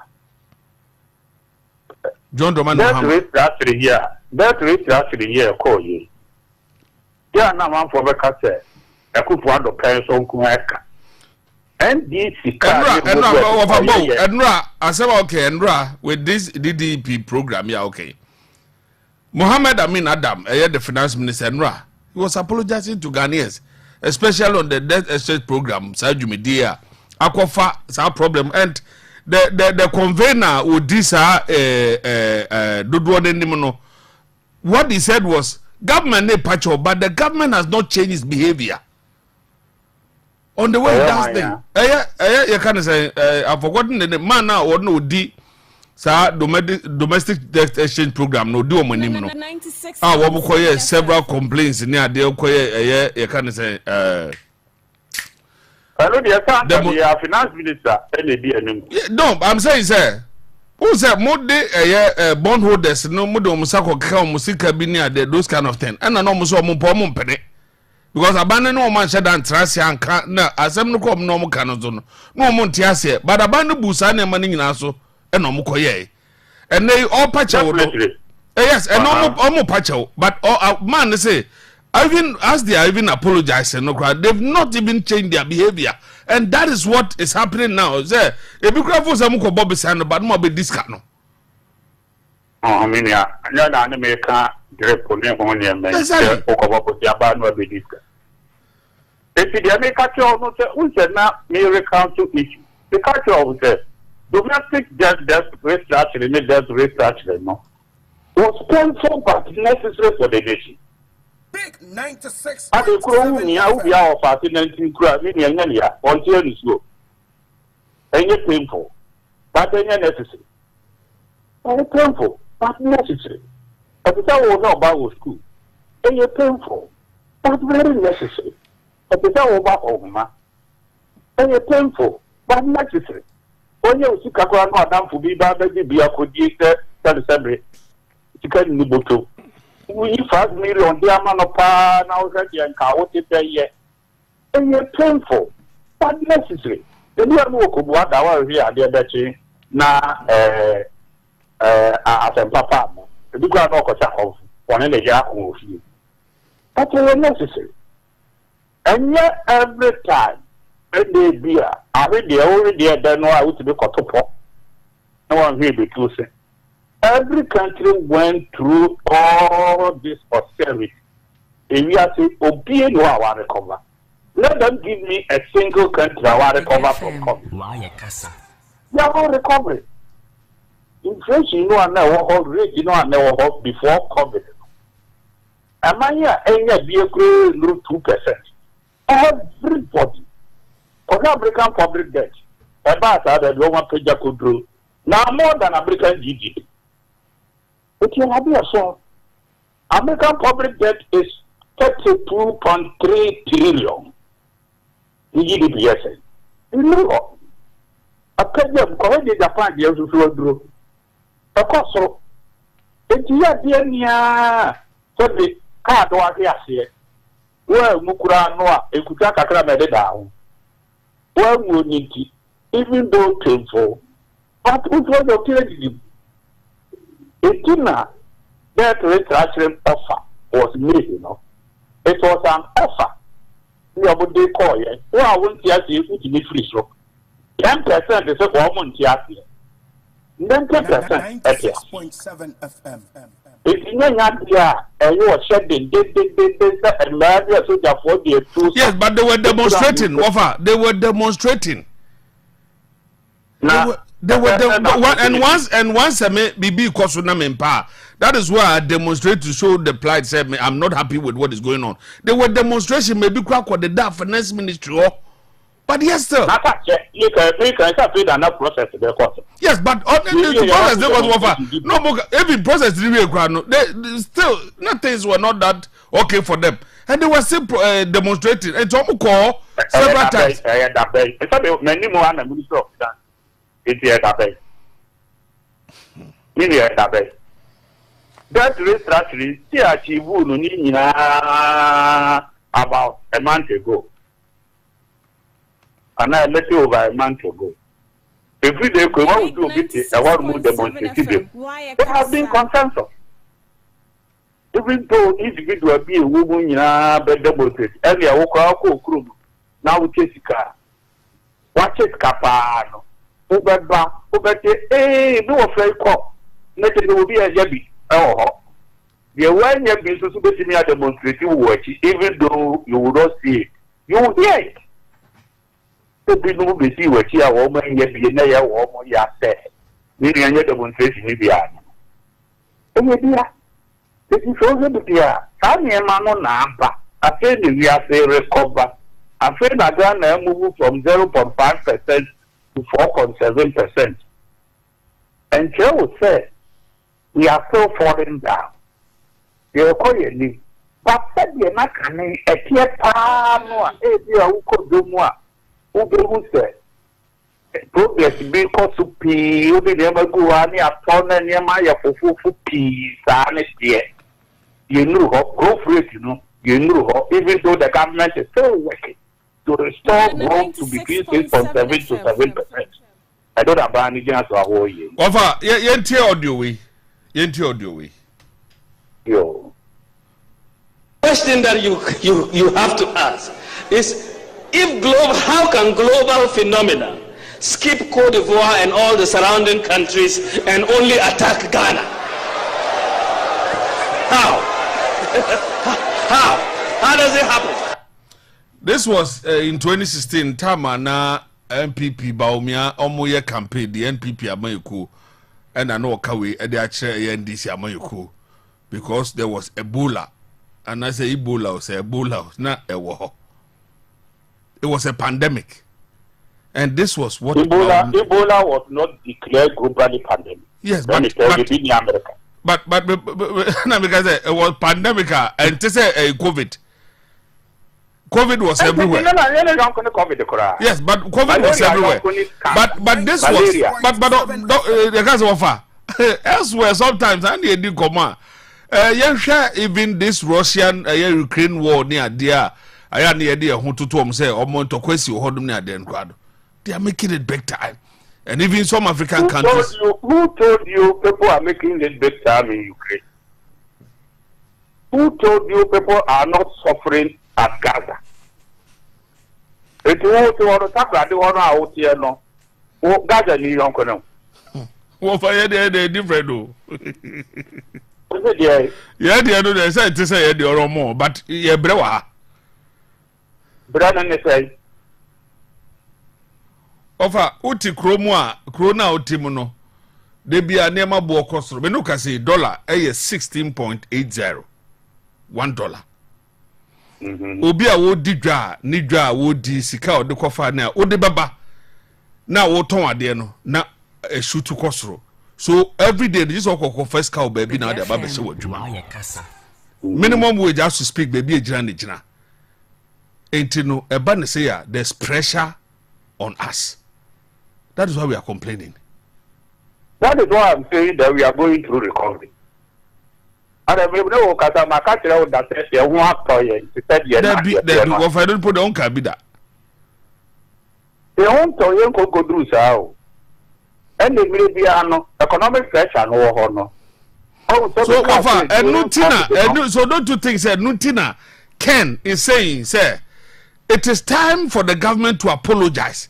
Because if it Baumia, wafa there's some day be obin blebu kese, but obi se Baumia, we were calling him even economic wasted, economic messiah, and not even told us that he's bringing Baumia based on say no the Baumia eba.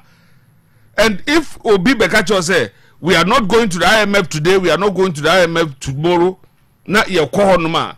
What is it telling us? The people told us, any government that goes to IMF has failed. And you've been there. And the ABP is saying, they've not failed. So if Ken says, you need to come down and apologize to us. When they were saying, one district, one factory, one CD, $1, 4 CD, those kind of statement. We have economic management team. It is honorable. It is time for the MPP party to apologize to Ghanaians, and so after that, I call for their vote. Oh, I know there. Obia not really, yeah, what they can say. But you are speaking to me as a professional. Exactly. In fact, I'm yeah. In fact, based on political rhetoric, yeah, Obika. That was bed they are working. They shot the NCT and why the reason why we went to the IMF. The two parties said US apprentice quantitative easy carbon. No mini economies now inflation to 7.5%. Now bracing for on the economies they should buy.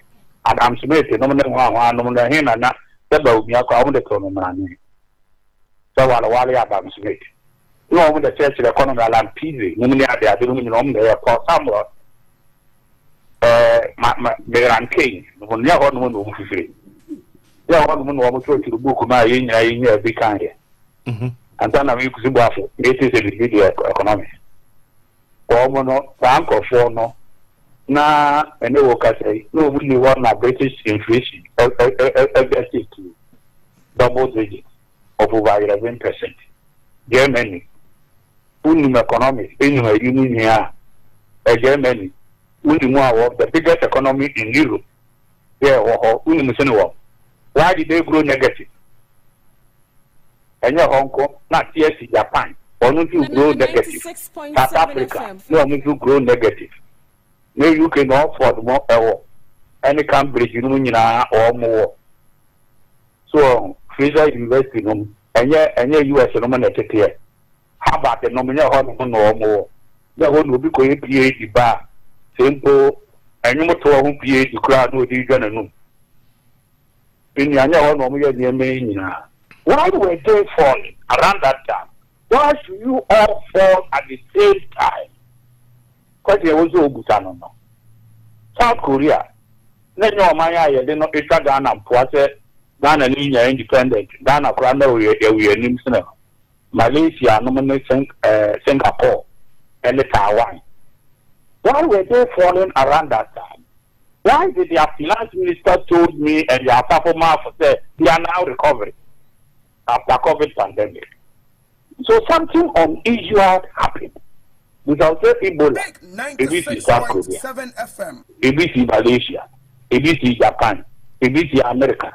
ABC European countries, ABC Sweden, ABC Denmark, ABC Norway, ABC Australia, ABC the French Simple, South American countries, Brazil, and Argentina and Paraguay.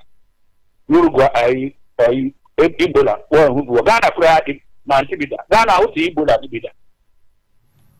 One TB. It is Ebola and Magan. Ghana acquire Ben Liberia and Israel no mutano ni ademo. If you currency ho, me so sad because kura, if you ho, DR Congo. Kono, if you anti mo me pie Cameroon, ama me pie Nigeria, me pie Benin ni Togo, maybe Brazil. So Ghana was absolutely safe.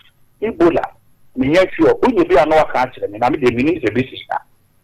If you are so definitely. The IMF near around that time is very different from this IMF perspective. They're quite different. They're quite different. I think maybe I think I bet you more. Now also so the former president in America said, "Yari nam no America to be." When you go for Nigeria, na Liberia, na Ukraine for, and one better Kokori here, and I say. And economy, Kufodama Atamel, yeah, all your buy, yeah, you call over 14%. Kenya, yeah, will hand it over. And now the BBC, a man, you buy, you don't have many Mahama, a buy. Minia, so economy no yet a year. Let's say, former President Mahama, echo Ringway, Assemblies of God and Kraha. Eko katre almost say me denyamia se COVID meto me the voice the baba na say the obo ba mi ade no wa bo 96 COVID ile ewu be ewu me denyamia se 2020 apano me lose ye na COVID wa sala ya meto me tiri so o ba agogo Assemblies of God bring way Mahama. This is the comment Mahama made at that time. Okay. Comment of John Doman Mahama Emiki no. And then I'm wow. Mahama at Greenway Church thanking God for making him to lose 2020 election and not facing COVID wahala. Opa Bobosa. Never to see I'm one. One did call baby a man who talk outside Ghana. Was a COVID. It did devastate developing countries. No, mama, no. Who do her? 96.7. And now, you know, was on the Koran. What in another has destroyed the economy. Is it consistent? I wonder what he said. Maybe I praise. So John was honest when he said COVID would devastate developing countries. Because we would not developed countries. No, that's what they said. Because you know, I'm not crying yet. Many beer. They said yet. Many beer. It is all more. And Ukraine or can Ukraine or back on a day of politics in it. Or say Nanado na say. Nana politics ya. And you see the war pan here, COVID, the banana, after the moon, I said, Naka one in a hospital, facing for no one yard here. You are going to have a doctor, but hospital, yes, said to one panny. Yaria no was here with him. Said the hospital nurse and it's in the condo panny. What be that? Not COVID, who meaning our panny will be. Debbie. I know 3 more than. What father? I don't know angle. Oh, for me, send me nothing. I'll name the jar. Oh, dear, can who will be an hour? Will be. I mean, Trantro, man, what?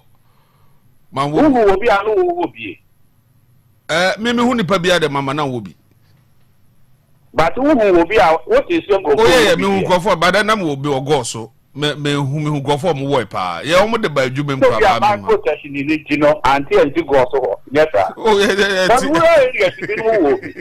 No, but that is here. Above all, warrior there, but at least maybe they made a number who you are into man. That is the honest element. Maybe I want our own person. I saw to walk around. No, because now we need more details about a drone and then yes. Matthias, you tell me, I had a book because. Yeah, yes, but BBC said they are too quiet. See yellow fever, normally those kind of. I know there. At least we've read a lot about that one. Till I know there. Oh, but I traveled. Me come by. Me go give note to the come by. Oh say. Me go esi. Me go esi. Because esi South Africa. Me come by. Yeah, wa mo bi. Tu ba hin ba ko. Me say me go give note. And I'm the coy. Oh, could you free wow? No, overweight. Over you would your one more panny and one. Wafa, Ghana, how you know. Say, madam, for your doctor, dear, I can go. He write something for me with that. And your man don't put that document, no.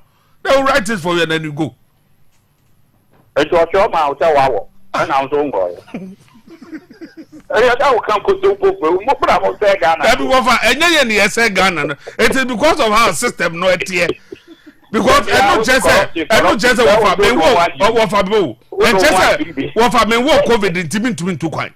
When I'm traveling, I have doctors who are my colleagues, and I'll just go to them, and then people are your mom on the wall. And then they'll just write a report. Dr. Chrono, na Minutano.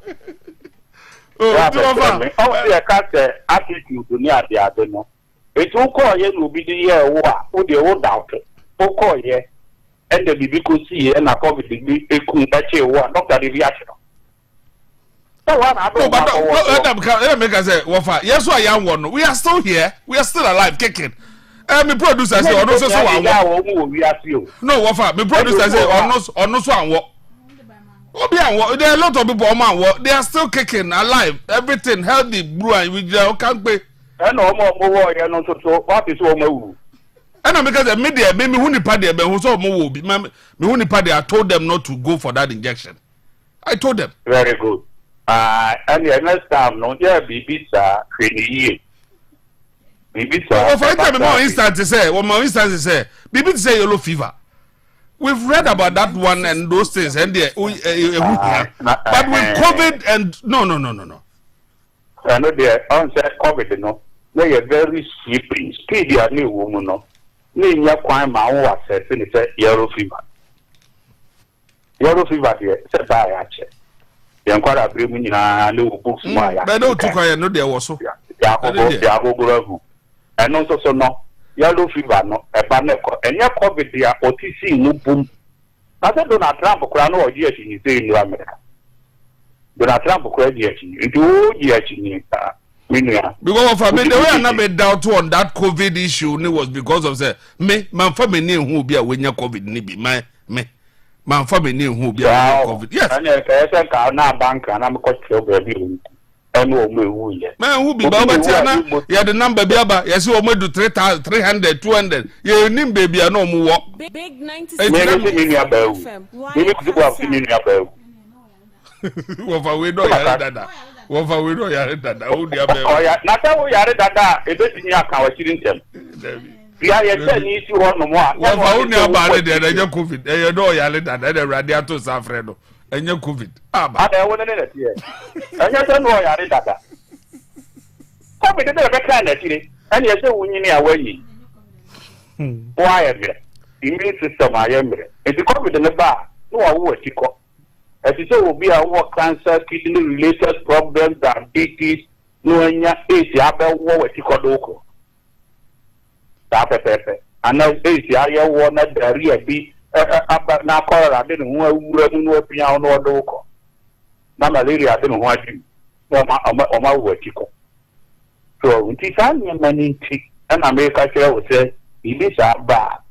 It took me be the risk is too high. The risk is too high. That one year or how better. But all who saw more war this year, all these top class politicians, who are all war be I mean, and then I make all media. It's not a real one of the coffee and one Ebola by the whole be fine. The Kowa America will be, the Ghana will be as a more open here. Coffee the buyer needed dangerous, in the edge too more. Ebola buyer, what they say you could sue stuff. What they say, I do print too. What they say, and sorry, yeah, more monko. What they say, school, you could sue be down. What they say, buy a football match to cry a jabo. And yes, sir, so COVID there, Ebola no. Minia is about a fraction, less than 0.0001% of cost. A man where we are. And then you don't go no. As you said, and few components are as you were. Then few components and sounds, so if you were to go, I will be in. But if I will compare pimples, any and few purple, there is a huge gap between COVID and Ebola. A man of baby. It is that time an Ebola war. When you are not in which and can't Ghana. It is kind of no call any really. A self-inflicted wound, and your coy. In a no work as a premature ejaculation. Then my wow, what you want to know, or baby, I know I can know Bema, where discharge. It's not a net here. When I read Namman, the cockadum pit. And I feel a home vegetarian, and your coy.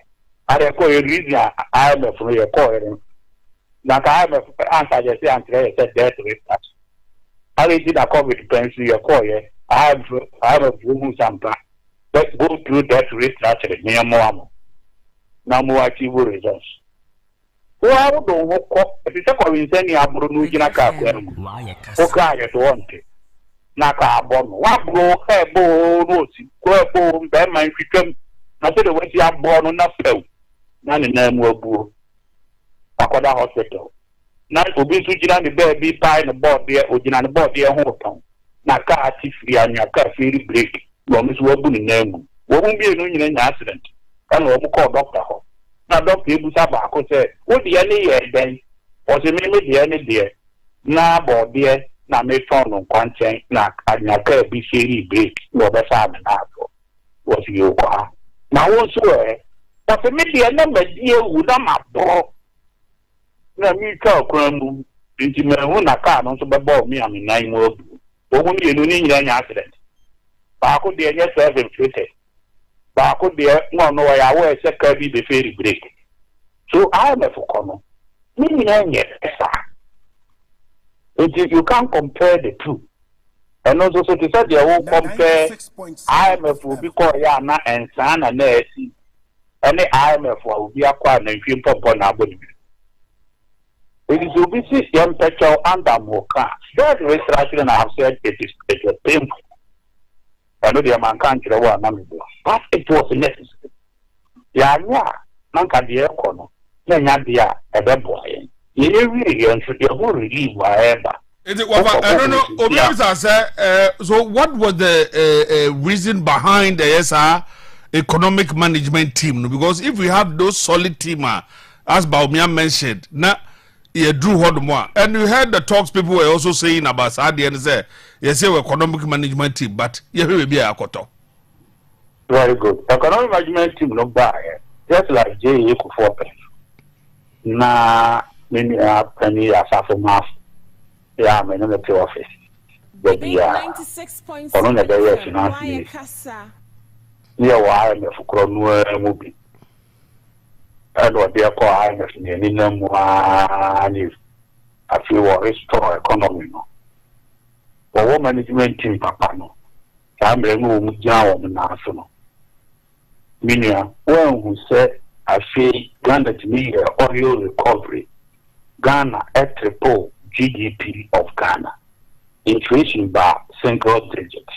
If you want to go na bank some, almost about the amount. These are the things. If you walk on, all you be born in Mupeja, yeah, you be Mukaka. That to GDP of 123% came down to 36%. After economic oil, yeah, debt forgiveness, a buy. Yeah, I mean, you when you pay any, one for health insurance, capitation, school feeding. No, you know, I'm finding more money. Your road construction, interest in the beer, yeah, and after I over. See a new movie. You will major achievement during for time. So be any and now handing over at the mark and this. And this is done on mobile, and we go for this kind of where we are good to get our bank. Who tell Wawa, maybe you could see here. See, you could take crappy and I put the cattle. Your French channel. Oh, now, I don't know more handing over. I'm ready for me. But you know the great near. Don't the money Mahama, he late Kakra. And I'm not your uncle Hobby. And I feel all mark and all moon there. I tell you, come ready for the north here. And if you could attend the moon, get no 30 moon. Eh, Baba man. Economy, I say you, the economy is broke, the economy is this. What is your community for cry? Okay, paragraph for choice. What is second noise? Second noise. And when I get more canal. One Dramani Mahama, a bed document, you know. When you got your cover, yes, you can't say of your debt to GDP. Don't Dramani Mahama. 36%. And what to compare the Kokoba to your 123%. What you have for cry? Then we have physical capacity to borrow. Replacement will make it on. But then you bet me a promotion. I said, I don't have any Muhammad. But you know, bro, yeah, the Bible through 2012, 2013. As you want to cast your ring, I'm not academic. And some walk I am. Between this period, what is a DBC? You know, to pass what is a copy to be by. What is say good at Ghana? What is say influenza be at Ghana? Yeah, no malaria, no money, cholera, cabin, and never in. And look at the inside 60 pounds. The media sign my way nearby. It is over with dear. Not just say, someone and not be so, Munoy, crack or I am. Or not so, yeah, the group, no, and I'm 3.6, you know. More between 6.7 to 7%. And son are covered in no air. If you know a good management team, yeah, or pay a moody drew. It will be that I cover the amount of Ghana economic growth here 4.6%. Katisa, Kadisa, yeah, the Amaya Cockrell know the war will be panny. Eboka, Kantisa. Who is that you could stores? You are look Brinko. Pinion country, sir. Who didn't say, can you grow rate by 0.5%? And can you, sir? Can macro be 0.5%? Quebec more, Quebec to GDP looms as we are making. In your Catambi, and I have better. Catambi crown a pay a bubo yin, bank restructuring by ya. Bank you go ye be a very bad 96.7 so you tia saka ni na no ya na ndi ya wasa tia 1.5 billion bkm de no na net ba itimunimu ni nyira ye ka ye tia ya na ye painful but necessary bank debt restructuring but it will help you to recover the banks no reliable banks a pretty country no a better restore confidence our citizens. Kanana bank you could did I'm a confused cash share maybe a question no. The better copy the crowd. So it's a year idea banner year restore confidence in the banking sector. That's also called the economic management team. Papa. Me sit down over here meeting, no music to have an check. And I'm good guy at Sapama for say it's a couple of over 20 billion Ghana citizens. Big 96.7 FM. And then for no from so. A bad banking supervision. Now, coffee near my number. One prayer, you will spoil the economy. Let's say you won't have any economy when you don't have the banks. The amount for work confidence. And a painful exercise to go through. And you also you take very painful decisions. Now, by the soon to it is painful, but it is necessary. And a bunch of will try or the confidence buy back. I don't know about the new war, don't the many Mahama pens will be. You care for one could. Or call the assembly country or Munyamoan and Mudika or Passover with the play. Meaning, I said, ye recover. There be a year grown. You know, there be a year, but it is better. It is getting better than before. What people are still complaining, no? Well, complain the better, and yes, but don't complain about this. What Tamana, yes, sir. Government must change. Man for what about the man and I do in 2016, no? It was because of the way now man focus and the three fundamental issues are the economy, unemployment rate, and all the other things are. Na ensure down koye wa manfo system with the energy crisis doom so e count na de mahama ko position. So if a time like this na wofa amanfo kasa amanfo sisi amanfo homete any ade ofa bia so it is not by chance bia we've gotten the NPP as a government, but the issue is they are not addressing the issues as we want it. And obi send message say bisodo bukusibu have say if so say global kind of say pandemic with the Ebola now, why was Baumia even referring it to it as a global phenomenon? Or say how can the global phenomenon skip Cote d'Ivoire and only attack Ghana?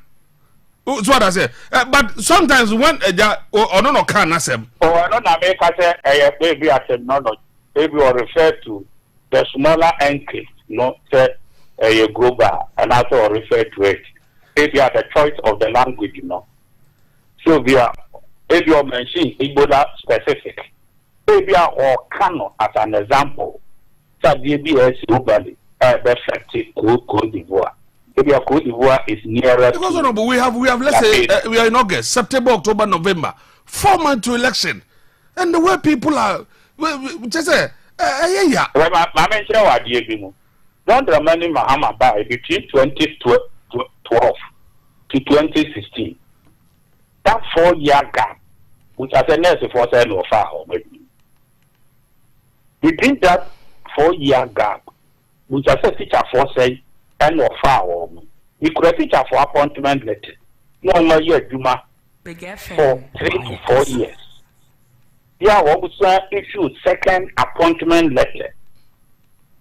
Esama mea almost say 3 months any afamu wa wonye upa ku fi de ope bia fako e kura me ha teacher for more than 800 ya me dey free wo mo ya siti e kura me e kidi papa ko 2 appointment letters.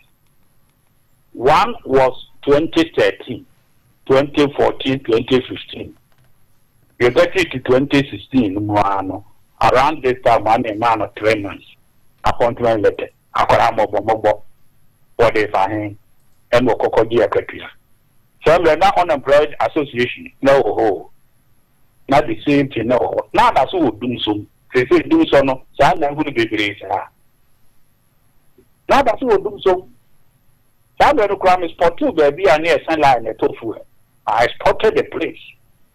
Yeah, my salary. No, yeah, need to.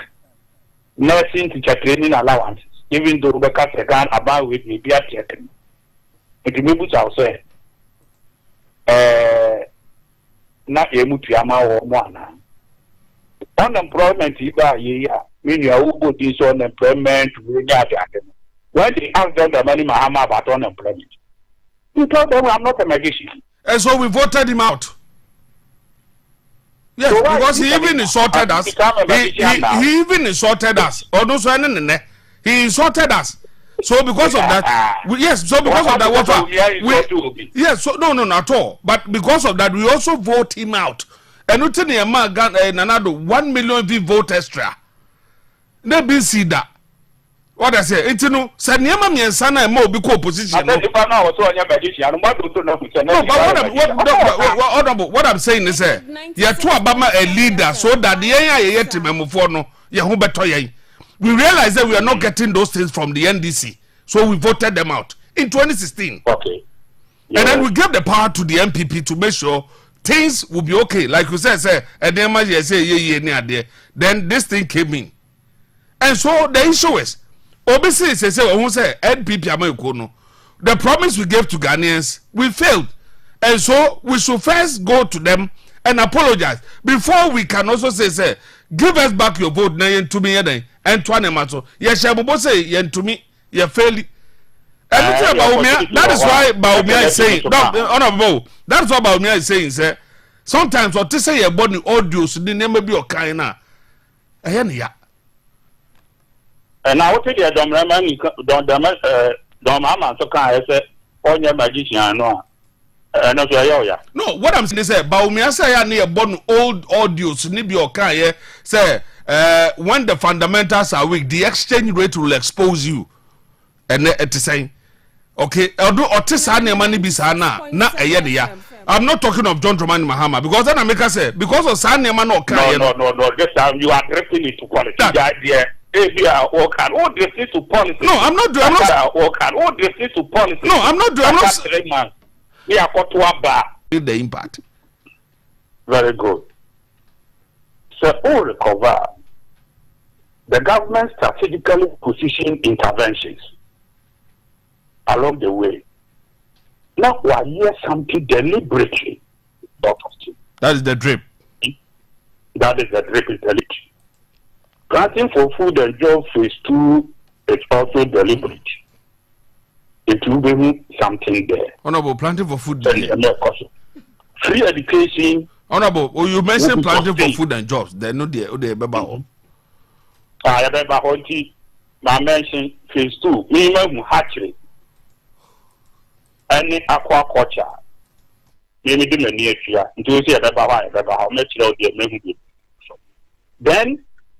free education will be sustained. And also along the way. And Kawuma school fees to be a bit training for some youth. Yeah, or in ICT and everything. Ubi said jobs no bad. Nurses are foul. Maybe are not all the batches. You will see them say foul near teachers and so along the way. You see inflation coming down. 54. Every crowd within this time frame, we do say, I say, a Swatia bar 8%. You see the rate dropping gradually. Because rate, and they depreciate, So say there is a small check. Oh, wow, we say, Tiba in percentage terms. Now, if you want to I say, the near you see improvement in hospitals. Yeah, physically, you see for yourself. Who will see leap and to Mwaba, co-prices, adjustment you are done. Then you begin to see it, you will see such an adjustment. So, and all this will happen in the phone baby never heard no now they call votes. Who pay vote in 2027, 2028? Hey, Even you see them, that is the full recovery period. Now South Korea there 2024. The next government no so crowd no be about me to us no on bebreu. And e bia say na end this no e ba ya no kan yen nyina na nke beku yen. Ana wo so bo a. Ada mini ade se hoku abusu mu a, o mu nyina na wotimi abo a wo mo ama obi a ho ato no. There will be complaints from here and there. If you recover the mini ade make ma ka kire on say you both go through kakran economy na so who say no. Economy of Ghana is big. Any activity back okay. There economic infrastructure, there will have economic infrastructure, no roads room, there will health room, there will education room, there will other social infrastructure over there was a soft type of ICT digitalization. And then we move into agriculture, over intermarino to the industry. Now we would be a cable huge deportation. Every time you know when you know, yeah, every one day, earlier the condemn. At the set of Rabo Bayama, what they be a for Yarida Obama, you are on the Mobaya, Yariani, that's who. And I want my brood, yeah, now we drew in another place here. That's a Linum, Menan, Australia, that's where you yes. But there will be a relief. Relief will not practically make sure we say any. Maybe I want salary and cotopet to be said they can now we know. Over after free education, Oman, no offer. I said, Oma do go to show the school fees to go move baby. Nanka wait, na free education in Niwa. Na COVID, you work on until maybe because school. No move the fees, I can near more better talk. Meaning, I can't about that. Anything can make us say. Can go big and go back studio, come on, my big go over pit castle. At the woman school fees in tea. Can be who in school. Cover school fees and room and tell you what has happened to Ghana, including the trade northern regions. If you know, man, for this, what is happening? Let's put MPP and MDC because office space of 4 months. So recovery period here market. My plan our trust won't move past recover quicker, even if it is so. NDC and MPP. All right. Wafa, you know what's papa na we've spoken for almost an hour. From Siena. There's a bit about it. I mean, Papa tells me I can't grab the problem there or your hand. Well, you always know what Papa so near Dukomo with all the submissions as well. Yeah, that's it. Yeah, with that, I think I will know. Also count.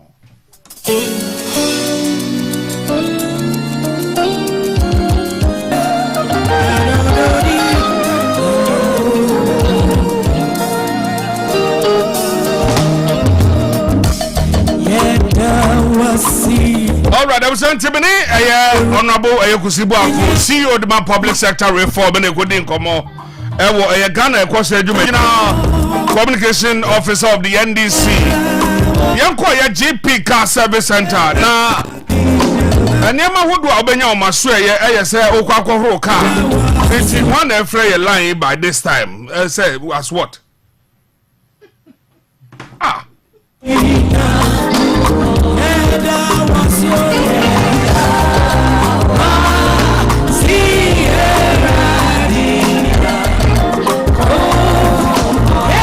JPX car batteries, all size, the car floor mat, car wiper blades, the car antenna, car washer, fluid tablet, and of a car oil. If you check our Bembe Boom near the sawmill, your number no car service center, or see we serve you better. Extra Plus microcredit, your baby, our babaji loan. So open loan, the Akotewa Juma, Brana Bajibi. The Nika woman say, yeah, dear, no, so to meet your half of your payment, and that's all of your loan now, Baji. You can even request for another one. Won't pay when up at the end. You know, Extra Plus microcredit, your babo home of the power. So you're driving, you're a businesswoman, you're a businessman. But one day, I can't know. Over to me about Bajibi. Hey, you crab by the Bama. You will be true before plantation house and answer Sahara Bar. Over to me a frame 031 22 99 447. 031 22 99 447. Extra Plus microcredit or say making more possible. Say your funeral, outdooring, engagement. You may be away here drinks and in so make come for a yet William Industry Company limited at the amount of my boapa. The son said, woman, ya dear, I was Hanema Wigna. Yakofa Jingo Herbal at the amount.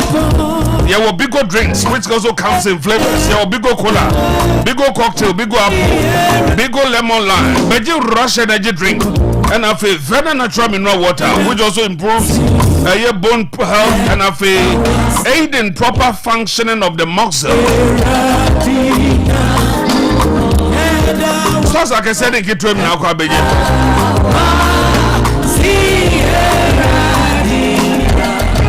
over to me a friend, I was 0209 550220 0209 550220. Kel Chaco toothpaste. They can put toothpaste whether they are my sons. Mint in the flavor near Kamapa. Babua, would they be sending toothpaste, papa, and one Kel Chaco toothpaste. Benamofa Enterprise. Yeah, the freight gas, pipes are hooked for freight motors, condenser and evaporator, dressing mirror, sterilizer machines, hair dryers, barbering and hairdressing salon chairs, office tables and chairs, orthopedic mattress. We are both brand new and second hand from US of A.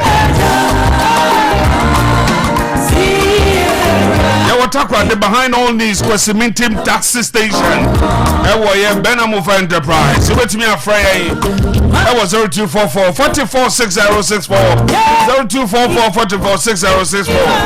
I'm Mofa Enterprise. I say buy quality, save more. Alright, the rebels will be now payment. Richard Kak Mensa in Ninkomo. You better drip. Of about number will be some say maybe interchange. Me name the information they are giving to the people in Accra. He's asking if they finish the interchange. He doesn't even know the interchange workers even not start or commence yet. Maybe I do. I don't know before back. When was it one lawyer being a friend? No.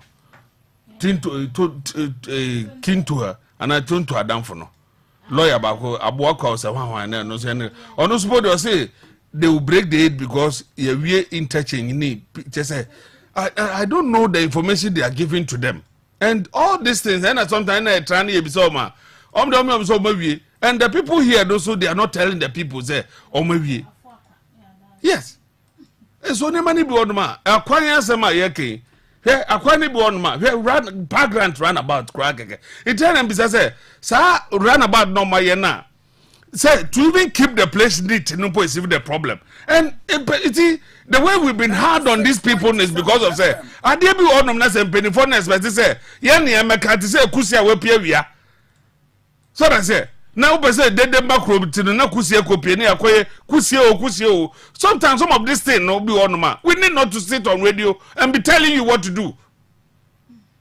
say akosia say background say the man akwakotron yes say the man akwakotron one of person got high tension as now who about preko about high tension as either awo anyone can say health what you want go and sit at the high under the high tension. Okay, afternoon. Yeah, afternoon. Now, you what don't boko now, sir? Boko, pam. Baby, boko there. Oh, boko. My mincha waiting for you, Abri. All right. Na mama obibiara achi. Nkanka ndi se chitafo. Aha. Ono akomo ni show ntino. Aha. Mo biara ha na Minkadeb, Yabri, a man waits a fupi, one rahu, in the mesa I handle will show you. And yeah. More particularly, MPP4 will train Konton Pobi Okromaha. And by the help of certain media practitioners, wa kadamu kontompo na ma wa boto Ghana fu won tim even though the no kworo no adezi no kworo no wo ho na aso nsamtwafo binum mpede obagi no kworo na atum nda ne bi na aye papa yo kase isi de President Mahama o hye Ghana fa oba senti ndo ka chewondo onye magician na we create adwuma esane sin do de oye no kworo wa hye Ghana fa oba. No, what they want to them. No, Metepa. No, okay. What I said was there. Why should Ghana fall? I said Ghana forward to our because I said if he made that comment, that is why we voted him out. But I didn't support say. I can also watch Ghana. You repeated it. No, but maybe unconsciously. But no. If I've it's not about you. It's about the general perception and the lies the MPP has been peddling. So I want to after my education, one day. We'll show you, know. Say I repeat the mistake in Ibiama. No, Chade, one Gasana diabolic there. No, but let's be frank to ourselves. I didn't support what he was saying there. The man, by what I'm saying is, even if he said that, that is why we voted him out. Yes, yeah, too. But on cannot them, President Mahama, we have challenged the MPP. Video queer, tape queer, evidence or no baby President Mahama Kadama someday. On ye magician no amagana for adwuma no or dey did the masam ye did dey once no kwari biara enyim there is one can statement na na so one can sir so tell us the statement the issue was about unemployment situation in the country and how did he put it and two he was at a programmer oye jida na sada for 1 year. When roll up some programs are oil training for the youth nazi. But MPP for propaganda why you will chroma ha. No, okay. Na in some trouble being word tum, no word trim, na warrior. Sabi warrior Jandam Paul for journalism, no. Or then they bring to the end.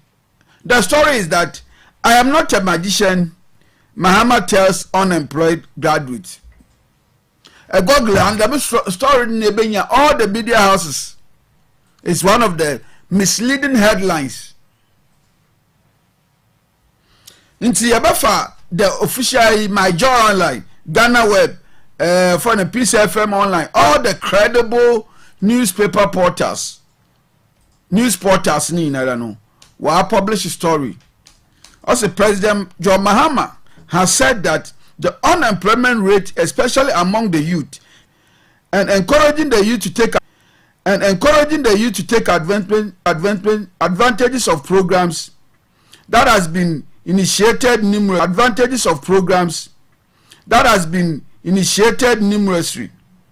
If you work and earn it, so that there is no magic. The quote, the fact of life is that you can only have money in your pocket if you work and earn it. And so there is no magic to put money into people's pocket. That is why the government is investing in as much as it is to provide people with skills. The man who is some now kwadache na President Mahama kache Ghana for there on your magician na wa for Ghana mbebu na adwuma anyi for na President Mahama kadama asemi. He was talking about yanyem pie adwuma ye sabe usako school a enya official job li yoye but ibinum so Ghana ha won ko school wonyi sa na adwuma biara na kwana ye ba fodo ye tumi ama na adwuma papa mo wa yin de obi adwuma ye sabe usako school a enya official job li yoye.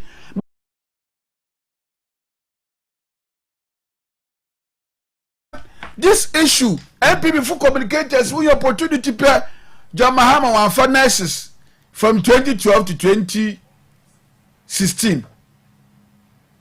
All right. Oman, it's very, very important. Last week, me say Yusuf Hussein waha, Okada Masen was studio ha. And then people pay in 0.7 FM.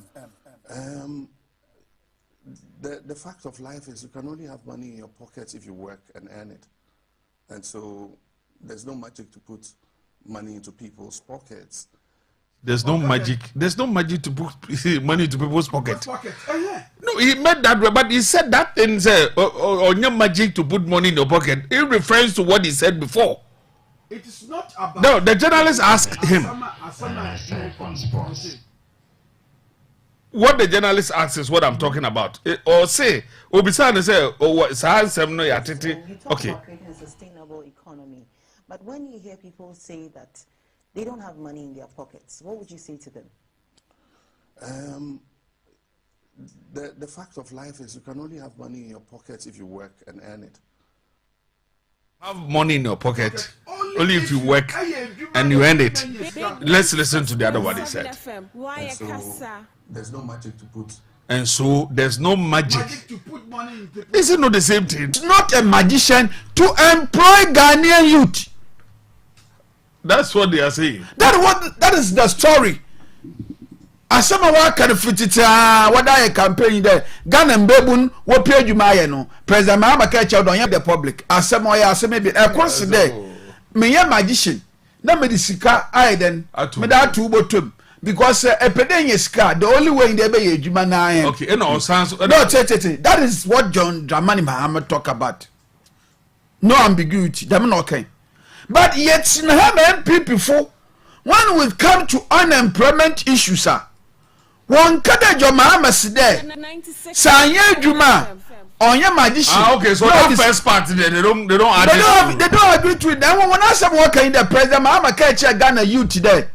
On your magician, no one phone Juma. And Papa every minute be a MPP before when I say working in there. When we raise issue of unemployment, also President Mahama put the okade on your magician na wa magana for adwuma. And you know, the master na kwadam and some trophy bin musupu ajatu, which never happened. When so baby ara, he was advising the youth there. Sabe the only way ben is kind there be adwuma. And on the issue of John Dramani Mahama on finances. From 2012, the basic 2016.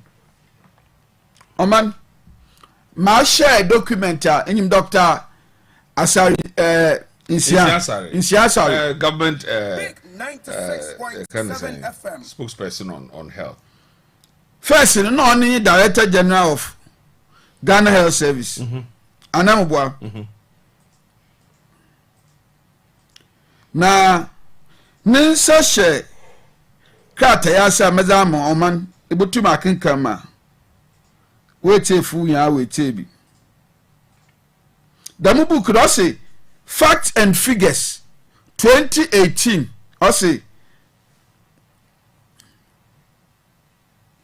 the health sector of Ghana Facts and Figures 2018 into damu book damu documenti doctors Insiasari and Osum Nanakufado Naban as a government advisor on what health. On health. Now the time in our Director General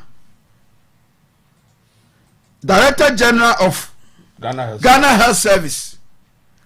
2018 document in it or published from 2012. The best 2017. Number of clinics number of child compounds number of polyclinics health institutions wakana various hospitals, regional based nurses to patient, regional based doctor to patient, not national. This document was authenticated, was signed by Dr. Insiasari. Na bocho can be anankani. I think it came last time na me did them document in Botuga. Ekwa baby a nurses na heading here nurse to population ratio. Inti starting from 2013 number of nurses na ye was Oman. No 12,000 245. That is the backlog. Nurses and what Juma. No, I'm for Mudada. No, oh, yeah, Juma wa Ghana Fandina. All right. John Mahama Bayoman Payino in 2013, according to Ghana Health Service. All right. Ghana Health Service. All right. Ochade, the metamina total number of nurses. No way. 12,245. The 2013, the man feeling now on man paying the Nakufadu President Pocho or this time more. President Mahama Bayo man paying 2013. Na nurses do award in wire them 12,245. 2014. Or jump bam for the Ministry of Health. And its development partners are committed to the provision of quality and adequate health care service to the people of Ghana. This involves the planning, implementation, monitoring, and evaluation of health programs and services in accordance with approved national policies. In order to fulfill this part of its mandate, timely, accurate, and relevant information on the health status and health services in Ghana is essential. Now, let me tell you. Yeah, that's what I mentioned. Dr. Anthony Isiansari, he signed this document. Now, this is a press also released from. Maybe all the nurses, total number of nurses. Okay, so 2012, 2013. Well, that's the diagram, right? Diagram, all right, so the diagram. Total was it. The diagram, the total is 12,245. Now, 2014, I know I jump with that 2017. And I start to a China Fabra 20. That is 2020. This 2013. 2013. No, is it the one? It comes in regions. No, total no was no. Okay, the total is okay. So in total number of 2013, no, 2,000. 2,000 nurses to population ratio. Before the nurses to population ratio, no. About actual number of nurses. Had any number of nurses. Okay, yes, that's what I'm saying. I will boy your friend. 2013 figure. So 2013, no, the number of nurses, nurses to population ratio, right? The number of nurses, 12,245. That is in 2013. 2014, and then 2014 too, it was 40,862. But you know, Abana was obey Nemfianan, one for nurse for. Also, then a total number of nurses reach this. Oh, yeah, about 12,245. Ultimate jump 1 year after Nabanunu. Ultimate jump got to 40,862. And Mamma, no a document we are mature. They tell them time in a year employ at a go 23,000 nurses, one recruitment. Now, so MPB for one can call. Young job got 2015. 2015, they employed 48,939. Ochade, them 2015, I feel, you employed nurses over 8,000 because they are calling 40,000. Anna, so we move out 8,000, 48,000. No sooner the new document Ochade excellency in the year 2015, I employed nurses. I'll be glad to have. Yeah, I will give it to you. And then in 2016, they employed 52,605. 605. Inside the album from 2013, the best 2016. Number of nurses and our Ghana or 12,245. Yes. Now, John Dramani Mamalifia Benimuno, Weltum, Wako 52,605. Fima, John Mahama Nimfi, and then, or employee for the nurses over 40,000. Now 2016 na yerifia benemunumpono. Yema financial clearance for nurses why 15 15,000 MPP wo ba benim no wo holding appointment no na 2018 wo ba ma clearance wo di become na mkofo wo sa no kray. So they did 58,608. Yeah, in 2017. 2017 it was 58,608. Yes. And the sources Ghana Statistical Service and Ghana Health Service. The mama statistics no. Essentially jo ma ne appointment na meka no odam mo me chew bu ma enhu dem your employee nurses nampa. Osi Ghana Web 23,000 nurses employed. What year? What year? 2014. Osi the governing National Democratic Congress has better record in the health sector than the opposition New Patriotic Party, which governed between 2001 to 2009. Felix Ofosukwachi, Deputy Minister for Communications, said, according to him, the area of unemployment is a very... What is it, 2014? Yeah, 2014. How many nurses were employed? Since 2014. Since 2014. Yeah. How many nurses were? 23,000. Okay, nurses employed since 2014. Okay. It was published on the 14th of October 2016. Yes. Now, Asana, another one, our employment. Also, okay, so this one says 23,000 nurses employed since 2014. Ghana Statistical Service. And one now share Ghana nurses hospital say you oh yeah, Kontompo. Big FM. KASA. Oh yeah, propaganda. Minimum kwafu piwa. Minimum kwafu piwa we school 2014. We were 2014, 2016, 2015 why one rotation. 2016 we gave them financial clearance. Now 2016 we gave them financial clearance. Now so the narrative na akoda man kwafu feed sabi o NDC ye ben yenti me yazina ama upon hospital say yes see. So gag other sometimes you say besides our question we say so when they were saying those things no them way we had a very weak communication team at that time. Now two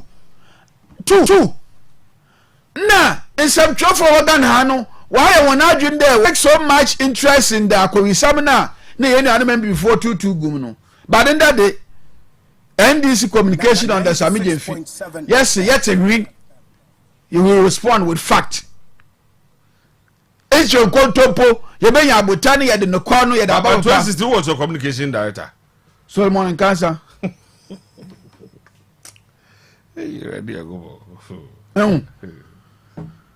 He did his best.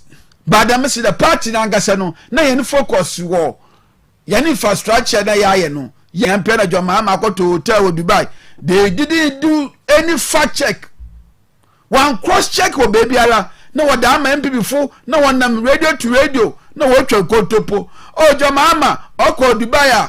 Also oko Tokyo. Ne ships swap baby. Media for Ghana ha. Wabro to mwadi just 2 minutes. Whether you send the email to international bodies be for verification. One yan them na one boy MP before chon Kontompo ya na wabaye no kwara Ghana ha. So NDC yan record in health sector day it is unmatched.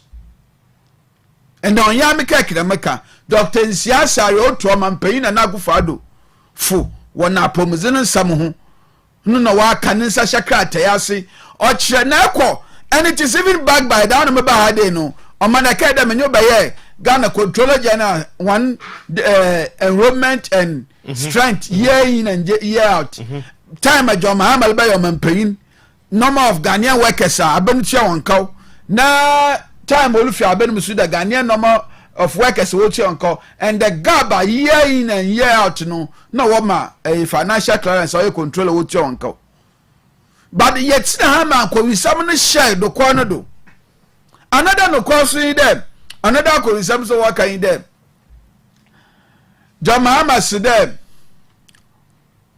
on ye a friend and on to my Ghana and Beverly in I, Mamma one yet. The master must say, I challenge you, one, I challenge you, one fat, no one, a quaramba. And so, man, these two quick issues, none of me per day, remember yet seen if because Oyako is somehow trying to get some necessary, which will say it was a backlog for the NDC, but I'm not getting those stories. Yes, so the backlog, I mean, your backlog in there. Since you have a backlog, you are Ghana 2020 nurses. But my is more employed 2021. 2020 2022 2023 2024 so you be the maybe but you be the man why one final license here. Now, but financial crimes here what me in the total number of nurses what's the feel graduate nurses what's the feel what 100,000. It's about does it mean say when you left part no nurse for be no to be oh no or the year 2020 batch no we be portal na one na portal no complain people who radio to do people are complaining there wakada obend on the 5th we be portal no play just one day second day play what to portal a lot of them have struggled want to more enter. So the backlog akowi sama na one obey Jomama and nurses what's the fear 2012 one mo na adwuma sha na orufi abenim. It didn't happen in 2013, it didn't happen in 2014 batch yeah employee on 2016 asa na ye fi abenim and mutum ma nurses be minim wana na yenyim one abra na woko school or nursing training na in the year 2014 warrior school they have the appointment letters signed delivered to them in 2016 what started adwuma ba ya ma akowisam no wa ahye no kwa no do nti man me de ma asem no besa na echi nsam bia wa ka no so oya akowisam a wa ka ma wa ba ye no kwa no ya be ba tintin mu wa ha. And let us go to the issue of the drip. District district road improvement program. Yes. Of road the Ghana for what is here and the road. That road na road by. Oh yeah, you has road na ko daye on the na kufado. Oman drip in konya as bon. Na ibi said the road sector. One record documented. Shredded the major cost of road construction or your one materials on your machinery. 6.7 FM. Why KASA? Man, because machinery is a wasika, you can even rent it quick. Machine but to mess was saying you scared about to fuel. How would the machine work? Into the major problem in the road construction arena, it is not about what machines. Oye na machines na ye the taxpayers money lokoto no ye to na ahin oman ensema ye bi se kuma bi o Ghana oyame na wu na yenza indi saban peyin bi okuku ame na wu na yen taxpayers money no odo ko akoto dwumezi bi odo ko ye dwumezi bi anum ye eden ye bi se the machine woto na ahin sempo ane tenfa 1 cedi ane 2 cedis no man the mama ye won pa so yin dem abani otudi ya bana all the contractors for cow the last time I wobodo no onye ska kakabo over 15 billion Ghana cedis contractors ni binuma ye adwuma 2019 2018 2020 why you do maybe 100 certificate down aban ntwe woni ska ma one to the extent that for my association one president be catch in there on the na akufado na aban contractors say wu pa because one an sika wada ye adwuma bank agege one properties kakra so ye one dan so aban sido ntwe kaw so obi wo do or investment pass no on yes can turn pressure do no way. It is abana bi they pay improve the road network of this country genuinely. The major problem is the financing of road construction. It's the other when you're showing the contractor said one cow. Everyone ska. Simon ska. You may be and they will get money to go and do it. Everyone ska it will revamp your economy because banks now have contractors can find why you're insolvent because Aban so your contractors in the co. It's all man. Some machine say ya ka wan semi Aban is wa kwato da odema district. Sa Aban na oji bosa. Na Ghana fu ina yin da bosa wa kaji yin. Odu kwato da me machine si ama. Oye district a. Nke yen bia ibutum yen hu da ma e ka wom Aban mfoso yen ho e man Ghana man yin mfoso yen ho. Ni yo anti da mo. Businessman e wo for Zoom Lion. Nke enyim no. Zoom Lion. No yin Chinese partners. No one minister of roads. No one MPP na nado na ba omi one office for. What na si na origin. Aban na wori fipawe. Ekwana wori kono. Bina ekwana Ghana free be ye adwuma na still aya ahwe one even though opposition. One but na nyi dem program ya wakoto machines. One Zoom Lion no nyi Chinese fu akoto machines one period obaka na ba chain nine there. They know they are going to opposition. Into what opposition? How would they finance the party? Into them why in there? Machines see wa akọ free. Wa Chinese fu amade ba na womenye Zoom Lion.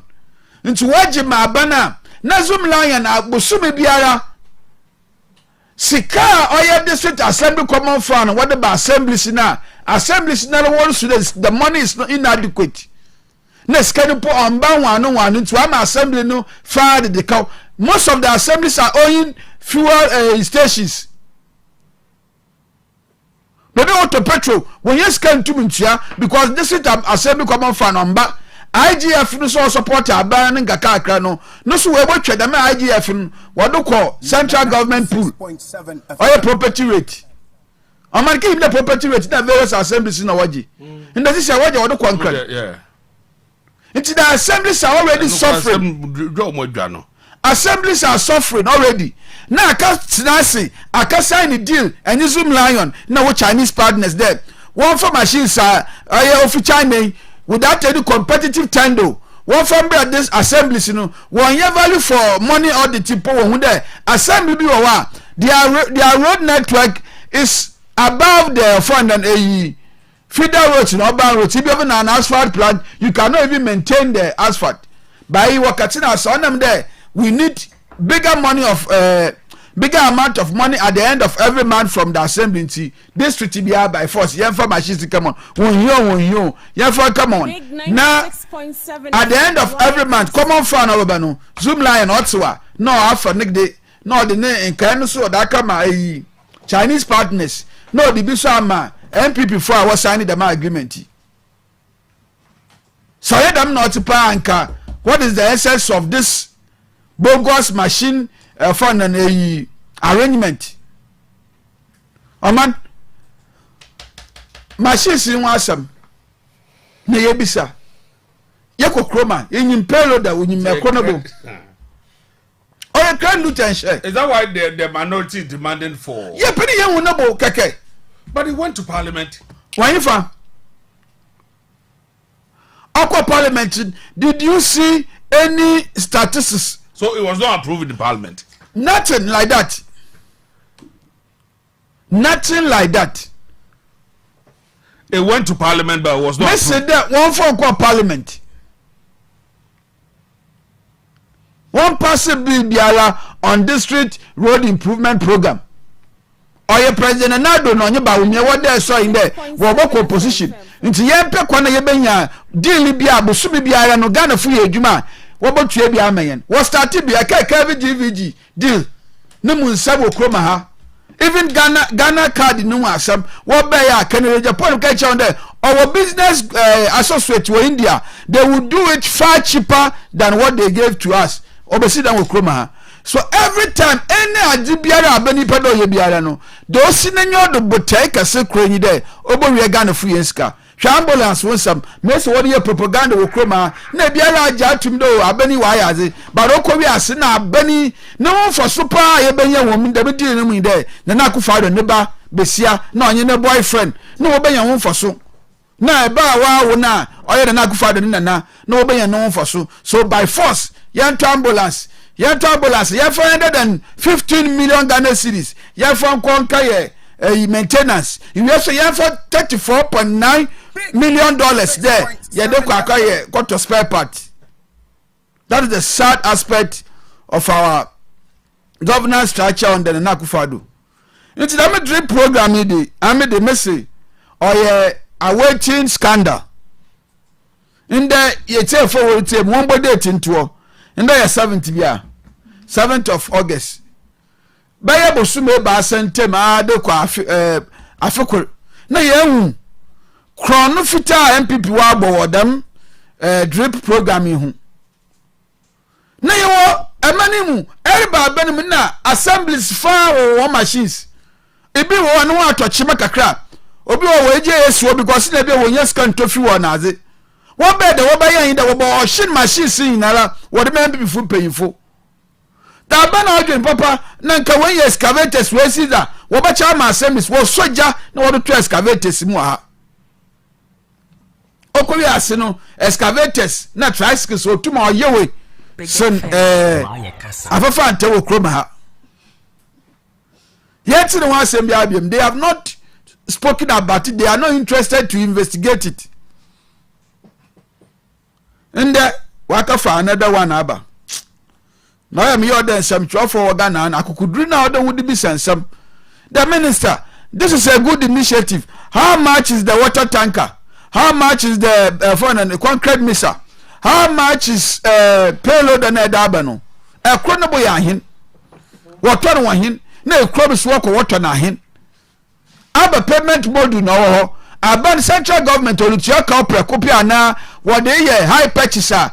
Busumi biara sika baba ya common fan. What about one Zoom line? So these are the questions you are asking the questions Ghanaians are asking.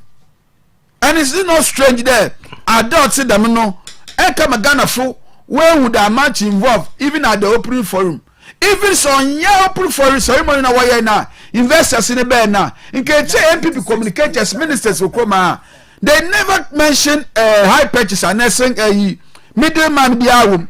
What's our buying a quarter machines, not that my assemblies. I don't know what I am. Oh man, I don't know before about waka. Oh, Yanchan, next week, all machines are banned this car quarter. Abandon this car when you got toy. Worker for middleman, businessman, on any business partners. One by free and machines. One by free and machine. Machine is what on a so what on a Ghana full yin to me young and machine what they free and no. Ye be chia Messi district assembly kentasa e da assembly biala what did the taxes or Ghana ha no mu percentage of I forgot the figure what they my district assemblies of an district assembly common fund and bra the or statutory payment. I know that one. Yeah. The miss kind of what they bano anu bina in Zoom lion no nye na do na appointees one deal ya wakaye wa fan drippy there. Sikana wade bana already no assembly ni nya bi front to petrol pombu car mo for yeduma assembly ni nya sikani bi mo for ye major project the boy host toilet na as won nya bi fenge and they are already struggling and the miskana already bana do won yoli so that anytime bi a common fan be we will be release biara no one two scan come Zoom lion no for become an Chinese partners. That is the whole deal. It's MPP saying now that's the way propaganda be about a project. We want to know Ghana for an adjo man a free there or ya adjo papa na what they ye. Nemo no ebo come akohwem no ye a grand schema what do we Ghana ska na wa chama a chim sakawa mafiasi. Tida ma we jepadie booking. One BBI is calculated in stealing. Nanado so meba be siaba me the airport me them and free Ghana ha under Kufo under Mahama under Atamas about on my pay no benya kukudo so me the Ghana airport me dem me ba don run duty free shop free Ghana hiba wana na man peyo botu waka do meba besia me the creative art industry me de shanensa osi wa himfa who born dog banana do for Ghana fofo do mo pa biara wa aye okroma ha na aso na wo sunsondo oman nde wasema me de wienyi dem MPP Papa he tried very well to talk about COVID no ama yen wa akire yen COVID no ama yen wa akire yen COVID no ama yen wa akire yen oman Russia Ukraine war Russia and Ukraine war kan but the emphasis is on COVID na oya me the day bi say na asem bi there na Ivory Coast COVID ni bi anchi wona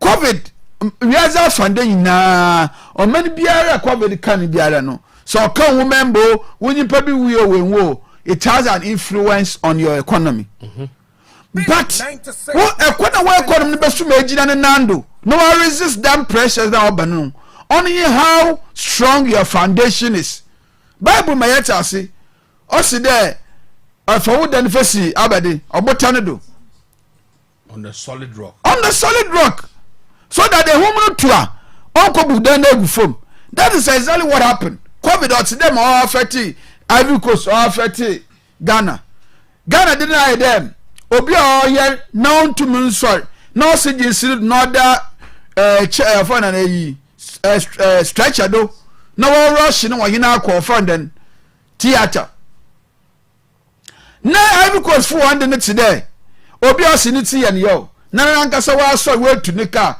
tru no wa hospital na wo so dem da won yin kwala na won ka test on dey bia malaria na hon. There are two scenarios. Each and every sovereign nation went to COVID with a well-prepared foundation. Big FM. Why KASA? Every single country bia one unique status odo kro wura COVID. Nti amana na wogina one nando ye won sikasa na wogina ne nando no. They were able to manage COVID and post-COVID fund and returns. You're very positive.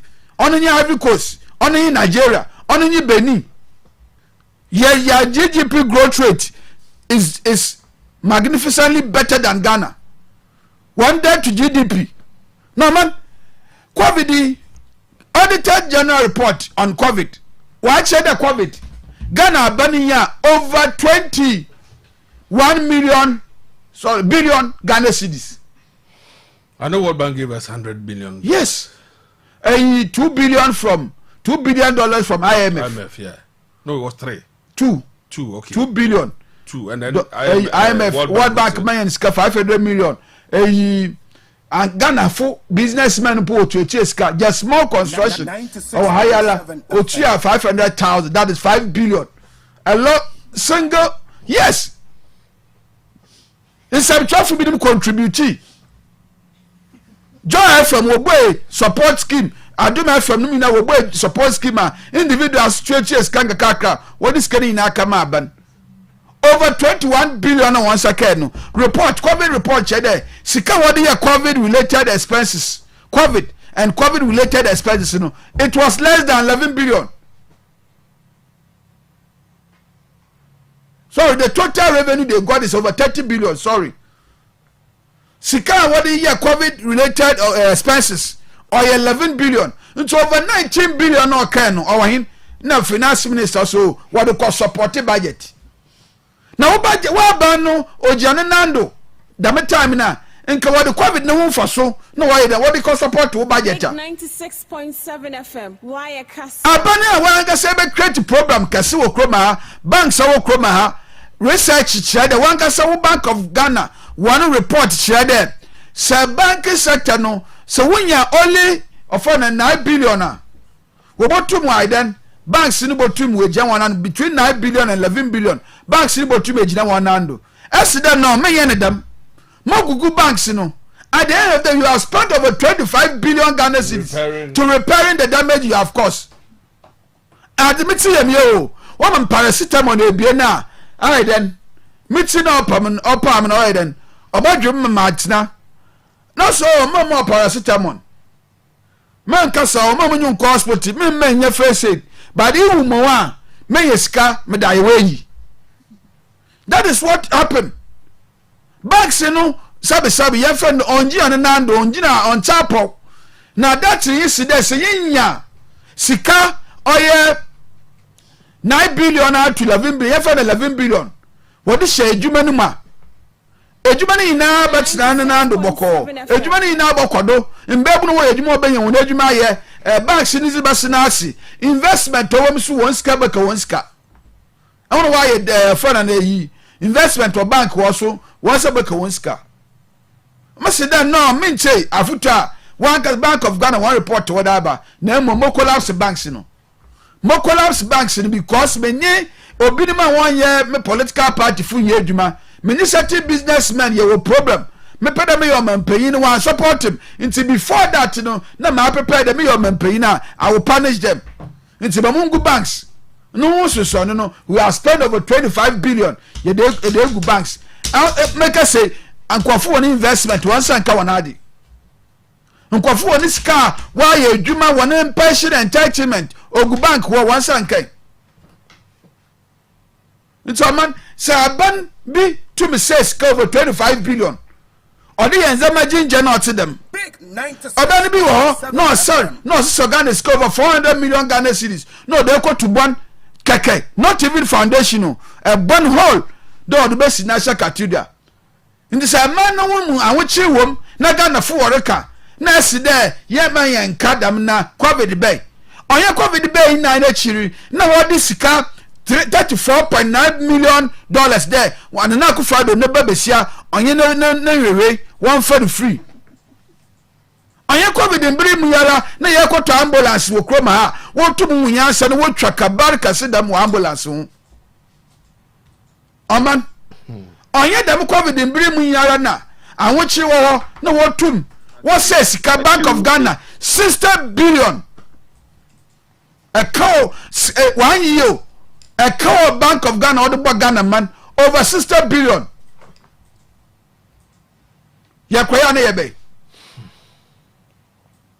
Aman inti sibia ya wom nankasa oyen nankasa yen ewi kratansa na proye under Bawumia government oye another major factor ya one excessive borrowing busa wo boya na ye tuanfo ye kanyina hwe euro bonds president Kufo Rezi hwe euro bonds 8 years of NDC wo Rezi and within just 3 years look at the euro bonds raise at the higher coupon rate. Inti abana bobusa pi no one so nya bele. Ebisa one chair hospital within the last 7.5 years wa shase where we wo kroma ha. No waka for hospitals the Mahama secure funding why ye bibiara ansa na reba abafa. Yebisa on there one chair in public university kura busa wa boy na we sama man Ghana why a manso. Yebisa wonder busa wa boy na renu secondary school say na we si to the extent that Alhaji Mahmood Bawumia all promises zongos there obesi modern schools ama each region one zongo wa kroma ha sister how many years in we si then so let me go for a commercial break. When we come back then we'll continue.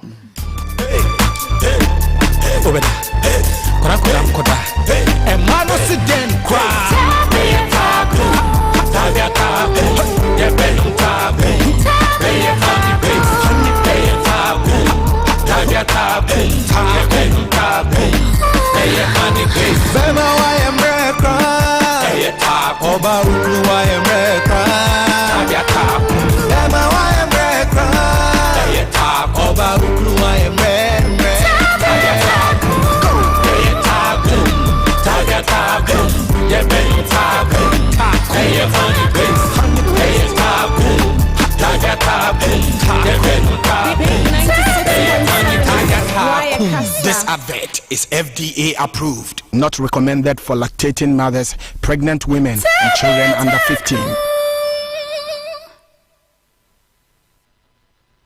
Yeah, I don't know what PM is. Madam Fubina no watching no ameba bepe mo wo yo wonya ni yade na eyama na wade ekura agu sese wontimi nyako onama na opimpim nipa ohun ade yi ko fa no bra na me fam nko Boate Natural Health Center Dr. Boate sua ni ho ayaresa e America mem ebinum se ni yade e fe glaucoma no eni aduro enya no kore da se glaucoma na cataract eyeta onfa duru bi engu so ronu obeyi dipadua no mu adwuma ma ohade na ye mienu ya broni fe no double vision afa to da bia no nipa ni ayesa de ya sa nwa bi egu so no na ni ye de ya na producio ye na ni aye kokokoko sade wa kire wo hunu ebi so benu a wo hunu ye broni fe ni tarijon o how bia wo nipa ni se so aye wisisi se so aye kusu anaya na producio eni fransa se no ebi no wo se so akoye oni no operation na operation na ti wo how nko na wusia sa wo ba no ho a asem bia sa kuma se o wo so magazine be kwa so total filling station wo ho no Katiman Pentecost Johnson ena nkran so o wo La Paz ani 96.7 ewo anaje Palena Gardens a eben Queen of Peace Academy number 0245339960 ana 0262062288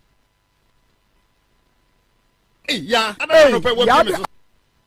Hey, you're the up and coming landlord. Who died yes where you? Kwame, I don't mean you. I can roofing and a ceiling. Na me contract and so say. Me fani na and dan rocksters. One so chromo pan. What you won saying? The contract and one nimniako. Ghana had here a ban of quality metal trusses, roofing sheet, plasterboard, and a POP ceiling there. Aye rocksters. And fear be brain in a rocksters. I did roofing sheet, papa, and one can there. Assume Ghana for. And can you say animal dear in so a boy near the Fudiachi, Nankotati born in net. Sundacha 0544-338038. Say a metal trusses, roofing sheet, plasterboard and a POP cylinder. Fred Rocksters, no one chowing to me.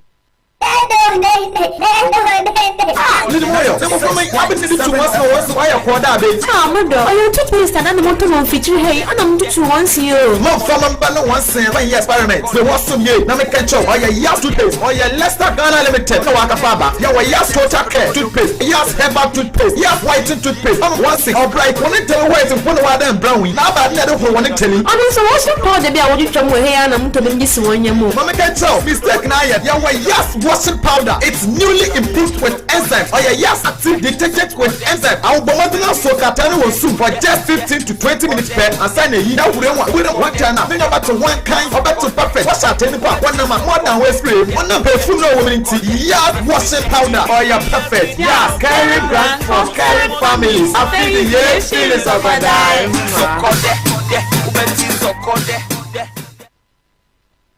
Aha, Mira. Yeah. If you say me kwato yes toothbrush.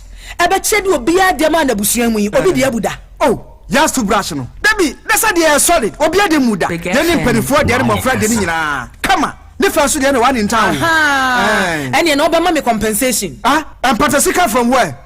Said 70. Toothbrush be na sorry na toto be fia say me say 1 week pekra ni. Unso mu apon na bu aka won say me. And the kremum. Yes sir, say ye to yes toothbrush fe dindin a bibi kra wa che ultimi sa no twitwi takama so be fia yi. Wo hu sika dodo a ya save. Oh, we de wudi ka. Na wo me kwa adwuma bedru nwumra no a na me dware wi a compensation kro do me de ba ma pa. I hope say the imagine na nya na wa ye wa.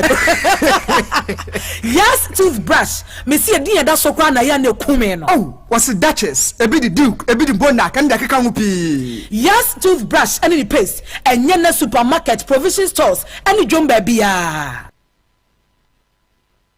I'm in the Mebusia Footsy, yes, sir, and a pa, or in the salmon cotsy, or sun hooch conflicts and tea. I would say, Emma for one sorry, now hooch conflicts are you ready?